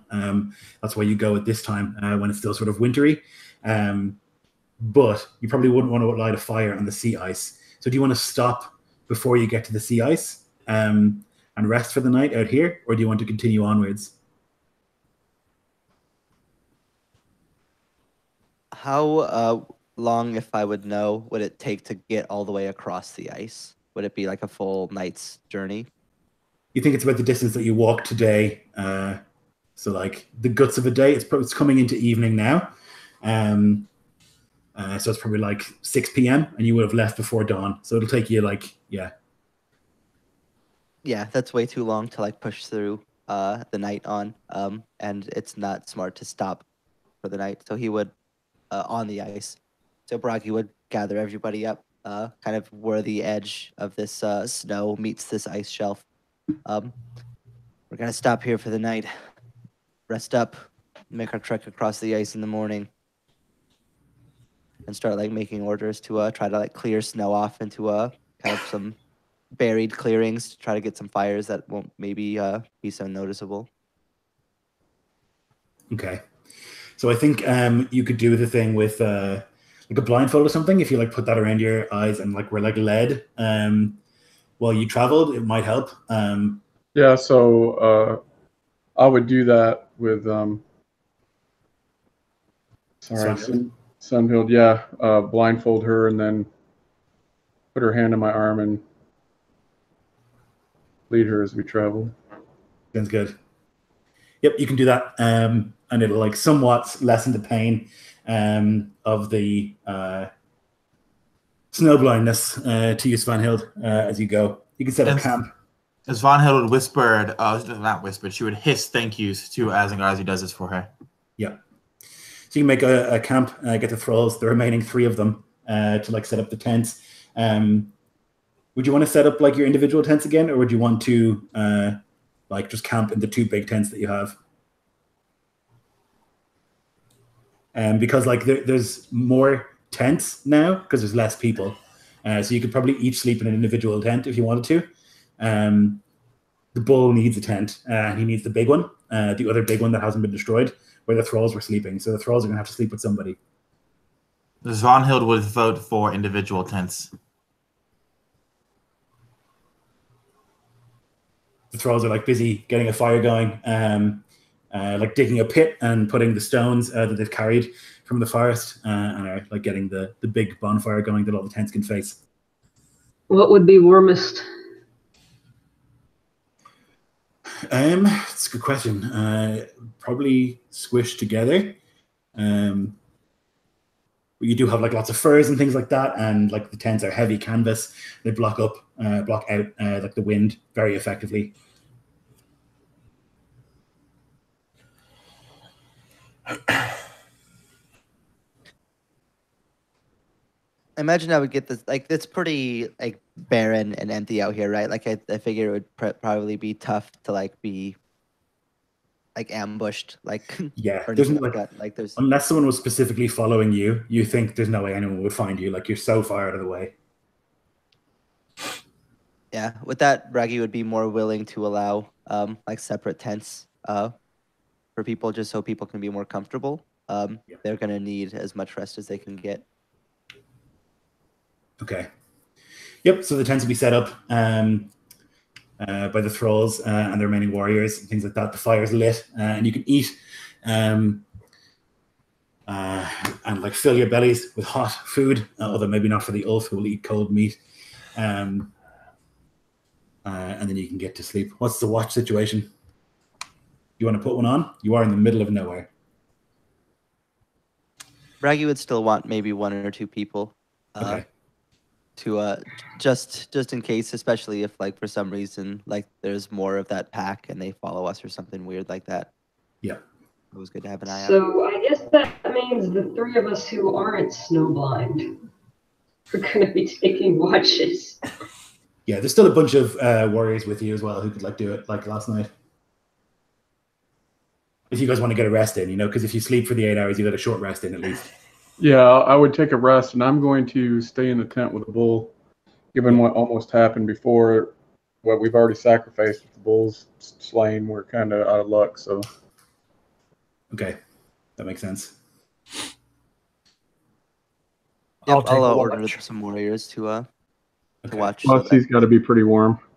Yeah, for sure.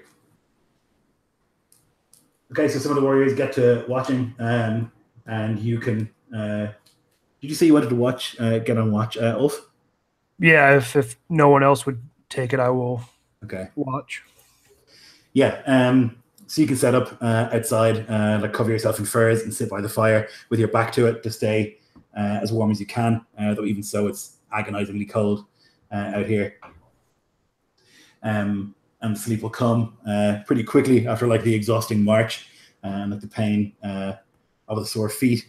Thorgeir, with you, Osby, is like sweating, and he's like kind of muttering to himself incoherently. Valkyries, take me. Yeah, I would be probably sharing a tent with him, and I don't know if it'll affect my rest or not, but I'll be doing, trying to soothe him to sleep. Yeah.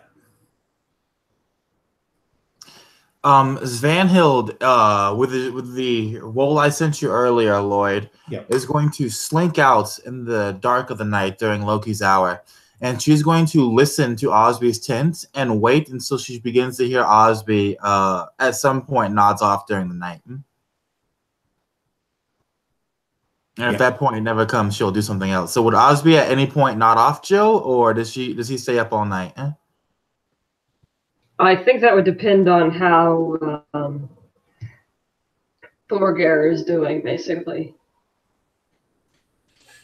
I mean, your impression is that he has an infection and that he will die. There's almost nothing to be done about that. Like once the sweating and the muttering starts, like it's just a time limit before he goes. So like he during the night he would at some stage like go quiet. He would shiver for a while, and then he would pass. Yeah, so I think Osby would be. He would definitely keep. I guess he would keep the death vigil. And try to comfort him when he sees that there's like no more hope, like I guess as the night's going down. I think he would mix something with his herbs and give it to Thorgeir to make his passing painless and say a prayer to Odin for this warrior who died on pilgrimage. Yep. You can like press a weapon into his hand so that he dies and can go to Valhalla. Yeah. So does Osby sleep after that, or does she stay up? Because that influences what I do next. I'm going to roll for it. Right. If you don't sleep, you will take a level of exhaustion. That's for everybody. Yeah, I think Osby would at least try to sleep. So about 30 minutes after Osby has fallen asleep, Svanhild, as patient as a starved eagle, will slowly begin to move around the front of the tent, making sure no one is seeing her. And then she will enter into your tent. When she does so, she takes out this flint that she has from her outlaw's tools, and she looms over you. And she doesn't smile. She doesn't frown. She just gives you your sleeping form this cold look. And then she moves away from you, Osby, away from your sleeping form, and she's going to light a fire inside of your tent and light your tent on fire from the inside out. And then she's going to sneak back to her tent and let you basically burn to death or wake up and deal with the fire. Regardless of which, she doesn't care whether you die or not. She's more concerned that you suffer right now. Yeah, I'm assuming I would wake up. I don't think so. You can make me a perception with disadvantage, but if you're asleep, you're asleep. I mean, you would wake up when you start burning, right? Yes, sure, yeah, but I don't think before that, you know? Oh, like, yeah, I mean... Yeah, I'm not going to notice for doing this. I'm just going to... I suppose the Ulfhelm watch does not either? I don't know. I don't think he'd be looking into the camp for, like, problems. He would be looking out, you know? Or else he'd, like, ruin his night vision if he looks towards the fire. The campfire in the middle, I mean. But it's up to you. Ulf, you can make a perception. I would not be paying attention to the inside of the camp. I would be scanning the barren tundra around us. Yeah. Okay. So then, like, some time will go by, and you will wake Osby. You'll take 10 fire damage as you like are breathing in this thick smoke. And at that stage, yeah, you'll wake. Then I am just going to like draw my weapon, cut my way out of the tent, get out of there, and I'm going to use second wind to just like try and catch my breath.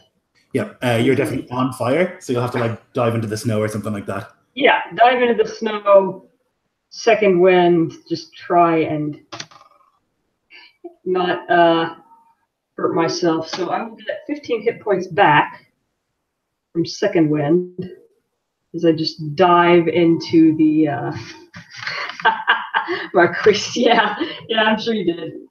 Hey, at least in what we called for a while. Yeah, so I'm going to just dive into a snowbank and then I'm going to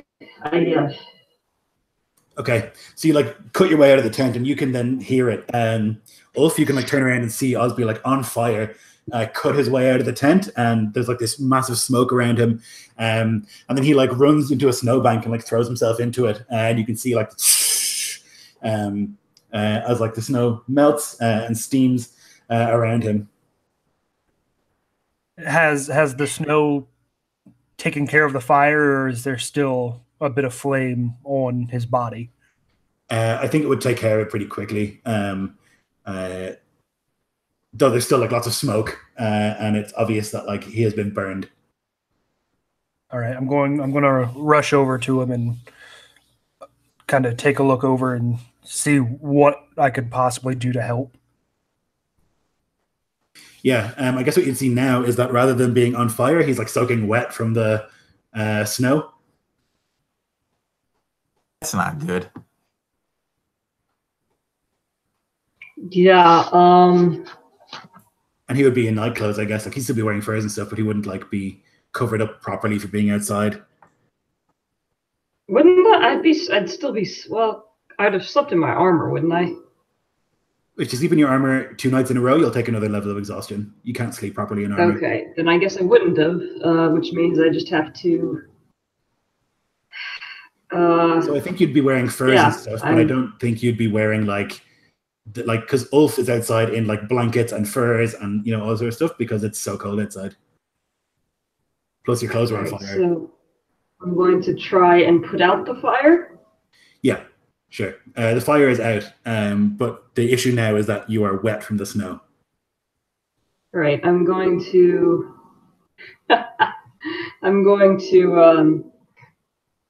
I guess my first priority would be. What the hell? That is. How did this? Do you think I'd be smart enough to figure out what happened? I would doubt that anyone would make the assumption that it was like arson. I think you would think like a fire was left on inside the tent, something like that, or like a spark hit it from the bonfire. You can't be so careless and leave fires on when you're sleeping. Like I can't, unless Osby has like significant reason to think that there would be arson. You know what I mean? I mean, he's suspicious of her already, but I don't know that he would think that. He's kind of. Yeah, the sniffer is asleep in her tent.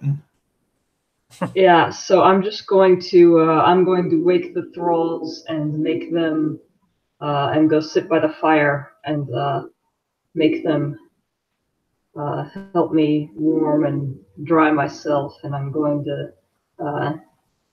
sip some mushroom tea and okay. Just so you, like come down next there to the fire. shivering, trying to warm up. Yeah. You can sit by the fire near Ulf and like try and warm yourself. I need a con save from you, please. Oof. 11. Okay. So you have stage 1 hypothermia.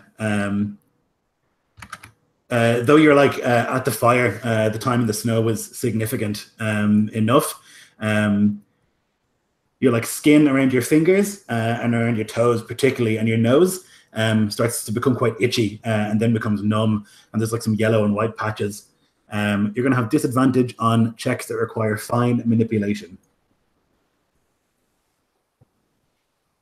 Well, the good news is hopefully we won't have to make too many of those. Yeah, I'm just going to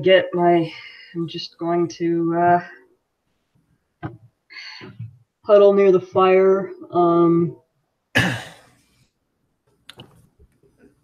Seeing how...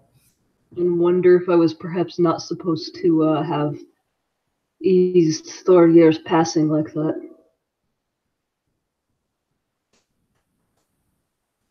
Seeing how I am used to these very frigid and unforgiving conditions, would I be able to take notice and see that he is starting to turn hypothermic? Or It's a good question.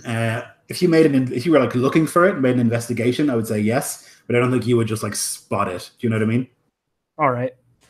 Well, then either way,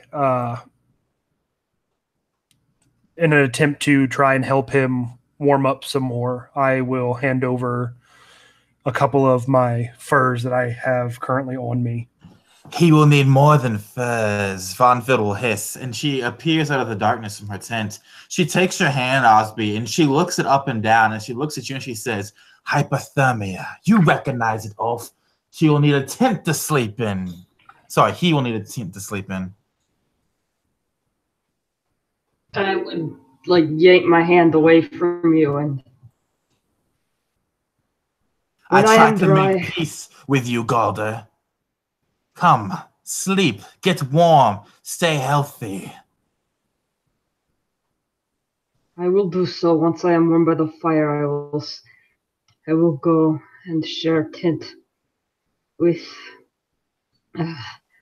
Osby. You, Osby, see, you are delirious now. You are delirious. Come, sleep in my tent. I will let you sleep well. I will go to Ansgar's tent. You will have my tent No. to yourself. No, I will go to Ansgar's tent. I will go to Ansgar's tent.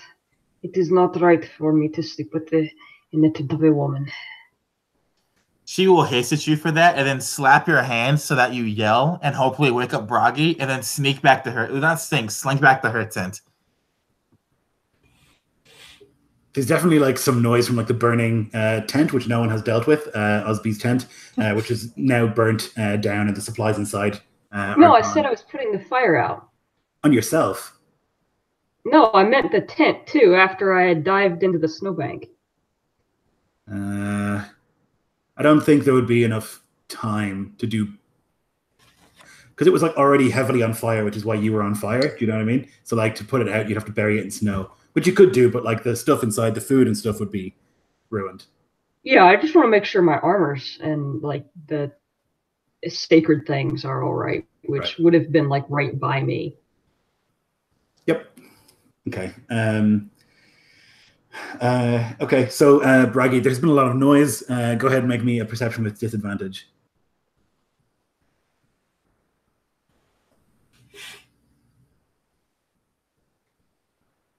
That is a 9. Okay, you remain asleep. Little fist bump. Okay, so what will the rest of you do? Svanhild, will you go back to sleep? Yeah, she most definitely will. Her work for the night is done. Yeah, you can climb back into your tent. Ulf, 2 of the warriors will relieve you, and you can get some sleep also. And the night will pass until the morning comes. It's just before dawn, which means it's still dark, and you can like awake as the warriors will wake you and like pack up the camp and begin the grim march across the sea ice. Could I sleep in a bit? If Bragi let you. Nope. Bragi, I nearly burned to death last night. Let me rest just a little longer. Yes, let us leave him. Let us leave him here. He can catch up later. In fact, I will stay with him, Bragi.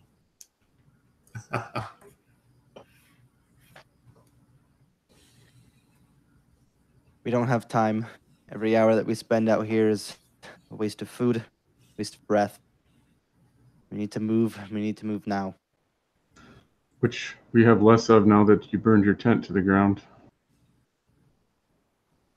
Exactly. So you're currently on 3 supply, which means you all gain a level of exhaustion, and you have disadvantage on grit checks. I thought we only lost 1 supply. I think you lost 1 previously for like the first day of travel into the woods, and then you like gained some because you like used the cow and whatever. But now after the burning, Right. yeah. I am going to take out one of the livers that I have packed away, and as quickly as I can while we're still trying to pack up, I'm going to eat this. Because with my raw meat ability, it will remove the first level of exhaustion. Nice. Yep. So you're able to eat this like protein-rich morsel that the others like wouldn't be able to stomach, but for you, it gives you fuel that they are unable to eat. Just to confirm, at least for me, because I slept the whole thing, that's a short rest. Yes, if you slept the whole way through, which I think Ansgar did as well, you'll get a short rest. Alrighty, yeah, because I rolled some hit dice, just wanted to make sure that was all above board. Yep. And so you pack up. Go ahead. Yeah, sorry, I did that as well. Yeah, no worries. So you pack up and you head out onto the sea ice. It's this very strange sort of sensation. You're like walking where the ocean is meant to be. And you can see like all these like it's like this amazing sort of spider web where like the pieces of ice have like grown together to make this like solid sea ice. You like walk for a couple of hours along this this place. The wind howls at you all day, and the cold is worse even than it was before. There's absolutely nothing to break the wind, and it gathers in insane speeds. Threatens to like pull the cloaks from you. You have to like hold them all day to keep them on you. And I will need a grit from everyone, please. You were making those with disadvantage because of your supply. I got a 13. Okay. That's still a 16 for me.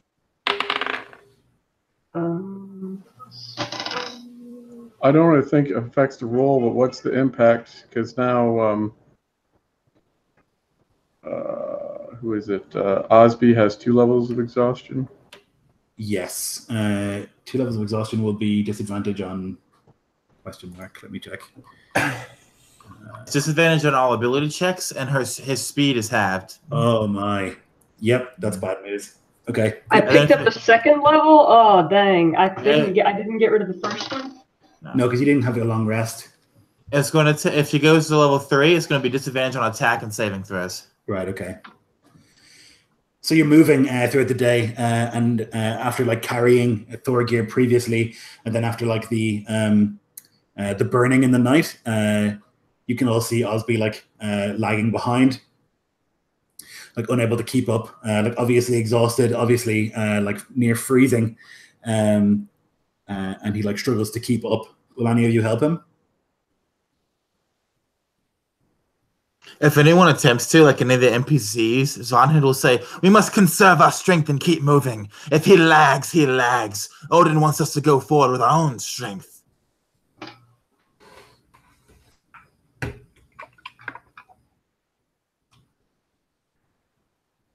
None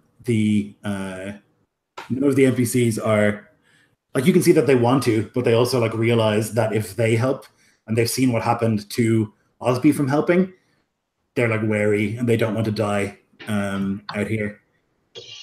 And I tried to persuade one of them to help me. Perhaps one of the ones I helped earlier. You could definitely try. What? How do you do so? What do you say? Shield brother, I saved your life in the fight. I eased your pain before. I know that it will tax you, but we must all work together. When we get to Odin's shrine, I will become a Gotti. I am a second-born. I am a twin. It has been my destiny to serve the gods since I was born. I must reach that stone. If I die then I die then, but I must go there. I must fulfill my duty and my destiny. For not just me, for my brother. Osby Ain, for all of our people. Destiny must be made on your own 2 feet. Help him not! Help him not, brothers! Help him not! Real quick, that is actually a good point. If Osby dies, is there anybody else in the group that would know how to do the ritual that we're trying to do? That's a good question. I think that Ulf wouldn't. Maybe he would. He's a berserker, right? Yeah. He's a ritualist. Yep. So then I think Ulf would be able to do it also. Okay, sorry then. Anyway, so yeah, Zvanhild's going to try and counter persuade the Shield Brothers and be like, he must make his own destiny as Odin has done his own. Sacrifice is what brings wisdom, not relying on the aid of your brothers. Okay, so you can both roll a persuasion and see what happens. While I'm watching this play out,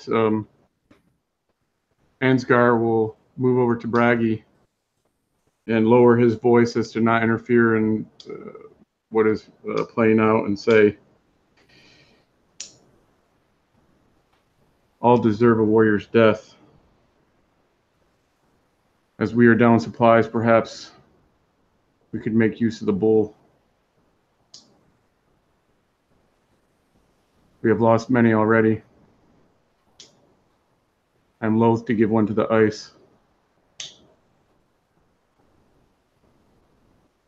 That bull needs to make it unharmed. We've already strained it with supplies. And he's like, it's clear that he like doesn't really know exactly like how much like a bull could like carry or use, like if that would even strain it or not. So he's like very worried, but like open to persuasion. Could I attempt to assess the condition of the bull with my animal handling? Absolutely. Yep. Okay. So as he points that out, you know, sharing that concern, because as I said, you know, this animal is the point of our journey. So I'm going to go over and see what I can figure out here. Of course, this would be at disadvantage as well, since I'm... Yeah. I don't know if I would... I mean, my wisdom's not terrible. So if I can help him, like he like just like have him instruct me to like what to look for, I will help him to give him to counteract that. That's fair. Yep, you can do that. So just a straight up roll? Yep. So I got an 18. Okay, so these bulls, like these Highland cows, basically, are like pretty capable of dealing with cold weather. They're not this kind of cold weather. They're not Arctic, you know. But he's like much more able to handle it than like a southern cow would be. The things that you've done so far are like to make sure that his like balls are protected and like warm, because that's how they die in the cold. And so you've like wrapped him up in blankets and things like that, and so he will probably be okay to manage. Though he's not eating enough, like you didn't bring enough food to feed him every day to also have him carry things, is the issue. So I will, after I make the inspection, I'll say physically the beast would be able to handle the load, but with the loss of supplies and with the stress of what we've endured, I fear that it is not eating enough, which could weaken it severely. There could be a risk. Even more so if it carries another person in addition to its weights.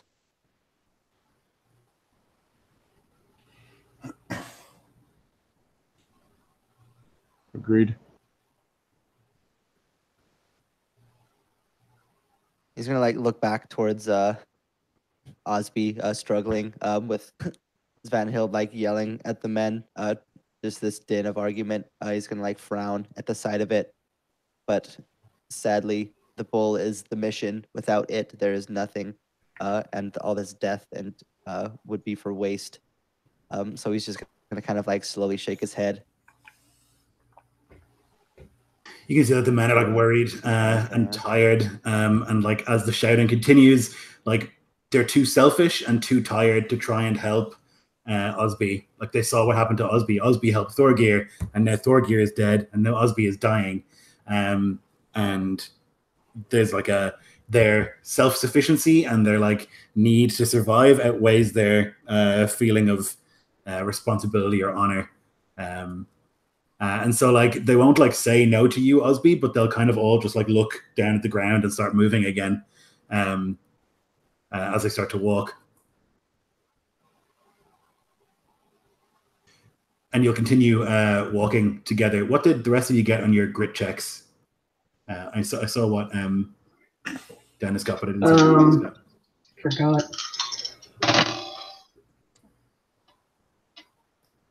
I think it was like either a 16 or 17 for Okay. me. Yeah, you did all right. I remember that. 13. Okay. I also had a 16. Okay. And what did you get, Osby, on your grit? Is this with disadvantage or not? Yes. Well, then I got an 8. Okay.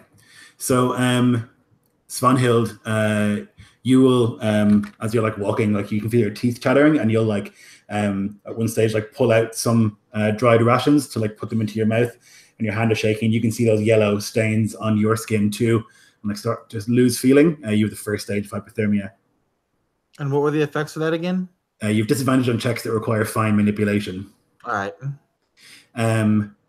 Osby, you your teeth start chattering and you're like shivering uncontrollably. You start to like lose feeling in your extremities, and there's like this real pain in your muscles as like you really have to struggle to move. You suffer another level of exhaustion, and you have disadvantage on strength and dexterity checks and saving throws, which I think might be the case anyway. So much. That's the case anyways, yeah. She basically has disadvantage on every type of roll right now. Yes. As the hypothermia really starts to set in. Now, in terms of moving, the rest of you can still move at full speed. Braggy, are you like intending to move at Osby's speed, or are you intending to move at normal speed? I'm sorry. Normal speed. Okay, so there's this like awful grim as like the walking begins again, and the men start to walk, and like Osby is like trying to keep up, he's not able. Like the cold is too much, and he's like struggling through the wind. And I'm going to, when I see this, I'm going to stop. I'm going to hunker down. I'm going to wait for everyone to be out of sight. Then when they are, I'm going to look up at the sky. I'm going to take out this amulet I have of Odin's Eye. And I'm going to take out my herbs and my medicines and mix up this last potent dose. And then I'm going to drink it down to try and give myself whatever strength and help I can. Then I'm going to pray to Odin. All-Father, you have given me life. You made me second-born twin, dedicated to you, always. Always I have lived my life in service to my brother, in service to my family, in service to my land, and in service to you. I do not know what you want of me now, but I believe that you have a purpose for me, that you have called me, and I will always serve you. But I ask you, give me aid and give me strength and give me your own sight as you hung from Yggdrasil 9 days and 9 nights, your self-sacrifice to yourself. As you gave your eye to Mimir, I give my eye to you, and I'm going to reach in and just stick my hands behind the ball of my eye, and I'm going to reach out, and as I feel this sharp pain, beyond pain, and I'm going to rip out my own eye as Odin did and offer it in sacrifice as I drink the herbs that I know berserkers drink and sanctify myself fully to the God, the All-Father. Odin. And I am going to try to rise, and I am going to try to see beyond this world and seek the strength of the Allfather. That's amazing. What you see as you like pull the eye out and the mushroom tea starts to take effect, and you like rise, you can see like the snow stop as if like in midair, and the wind stops, and you can see this like figure moving towards you. Like golden light is what you would see coming from him as he like walks, and you can hear like a of each step on the ice that like echoes, and you can like walk towards. You can feel strong, and you can feel like warm. You can feel your fingers. You can feel every part of yourself as like the mushroom tea takes effect. Is what you would see as you like drink of the mushroom tea so deeply. Ansgar, you can see as you like approach poor Osby that he's like torn his own eye out, and he's like standing. He's covered in his own blood. He's like shaking so violently that he looks like he's vibrating. Like every part of him is shaking, and he's like trying to walk forward, but each step is like shaky and weak as you like walk towards him. So yeah, as he had said before, he didn't want to give anybody to this ice, so he would make the end quick and as painless as possible, giving a prayer to Odin on the behalf of this fallen warrior. So, Osby, you see this like glorious Einherjar Yar, one of the valiant dead, like approach you, and there's like a golden light coming from him, and his axe shines, and you can hear him like speak, though he doesn't move his mouth. To Corpse Hall, to sit at the side of the Allfather. That is where you go. Rest now, Osby. I am most pleased. And the axe will flash, and you will feel no more pain.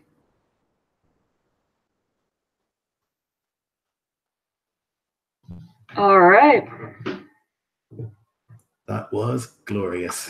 The rest of you will continue the Hell March in this like insane whiteout. There's snow everywhere, and as you're like walking, and like you can barely hear each other, as you like shout, if even, to open your mouth from like the exhaustion. There's a moment where there's like this sudden, and like something breaks under the ice. I'm going to need all of you to make me a dex save, please.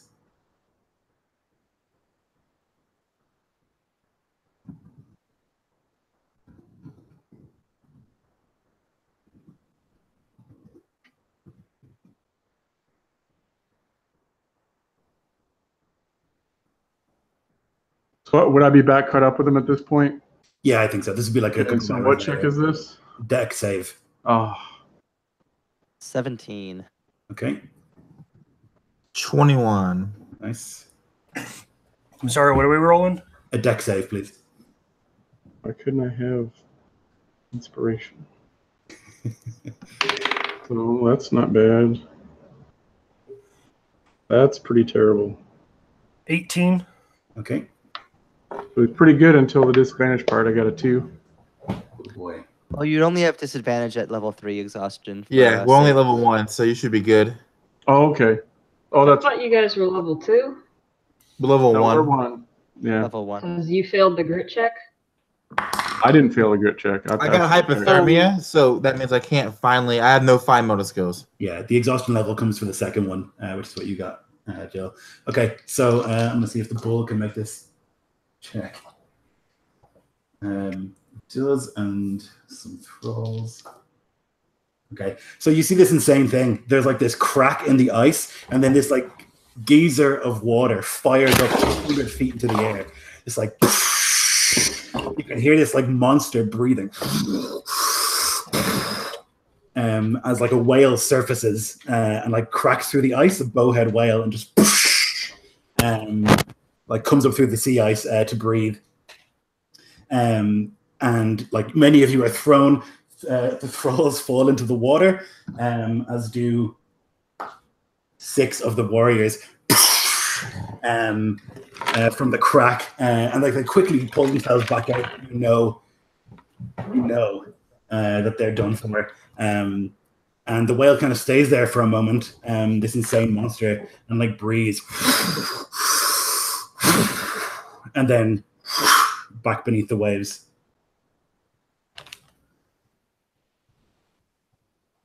Fuck. He's gonna like look around and see all like the people like climbing out of the ice, and just know that there's like a 99% chance that they're all dead. Gather yourselves, press on, and like grit his teeth. Our food! The thralls had our food! We've lost our food!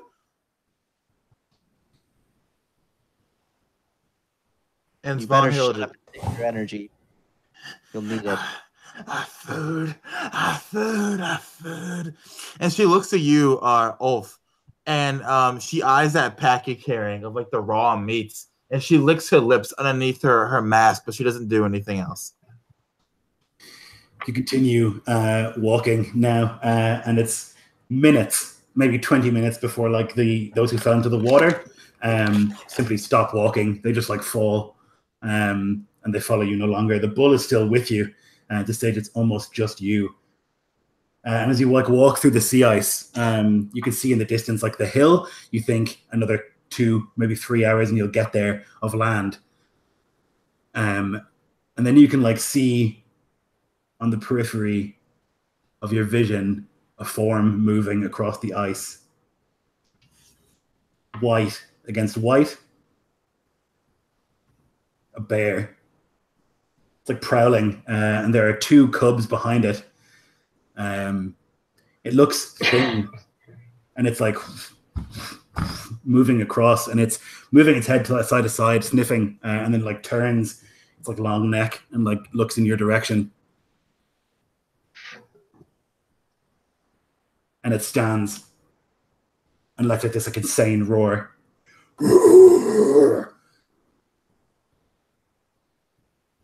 And it starts moving towards you.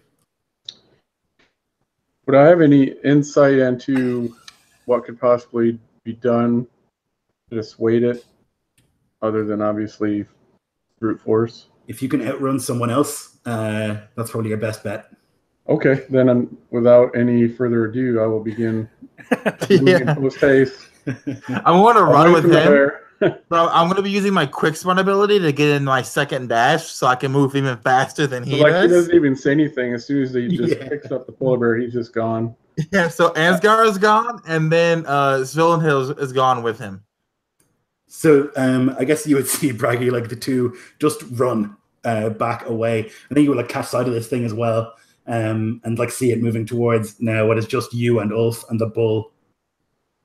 I am going to take the pack that I have full of the raw flesh, and I'm going to throw it as far as I can towards the bear, and I'm going to begin to run with the others.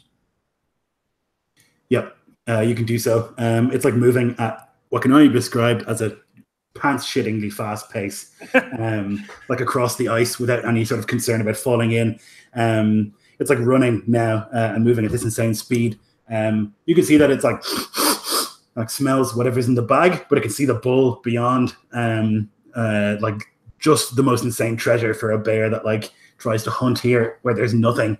And it can see like live hot meat, and it starts to run towards the bull. Can like sense it. I mean, it's to panic. I mean, it's to like stamp backwards away from it. And you can see like as it starts to pick up pace, that there are like cracks forming as it like barrels along the ice. What are you doing, Braggy? If he can, he's gonna try to like smack it so that it can try to get it to like run in the direction of the land. But he's not really got much other than blind luck as far as means to do that with. Okay. So the bear will like continue running, and it's like, are you running as well, Braggy? Yeah, he would try to get it. Well, he would make sure the bull is running first. Yeah. Because we need it. Yep, it's fleeing Assuming away. It actually did ran. Yeah. Yeah, he would like run alongside it and try to like, as best as he can, direct it in the direction that they're trying to go. Yep. As it picks up speed and like continues to like smash its hooves into the ice. I'm going to need a deck save from you, Braggy.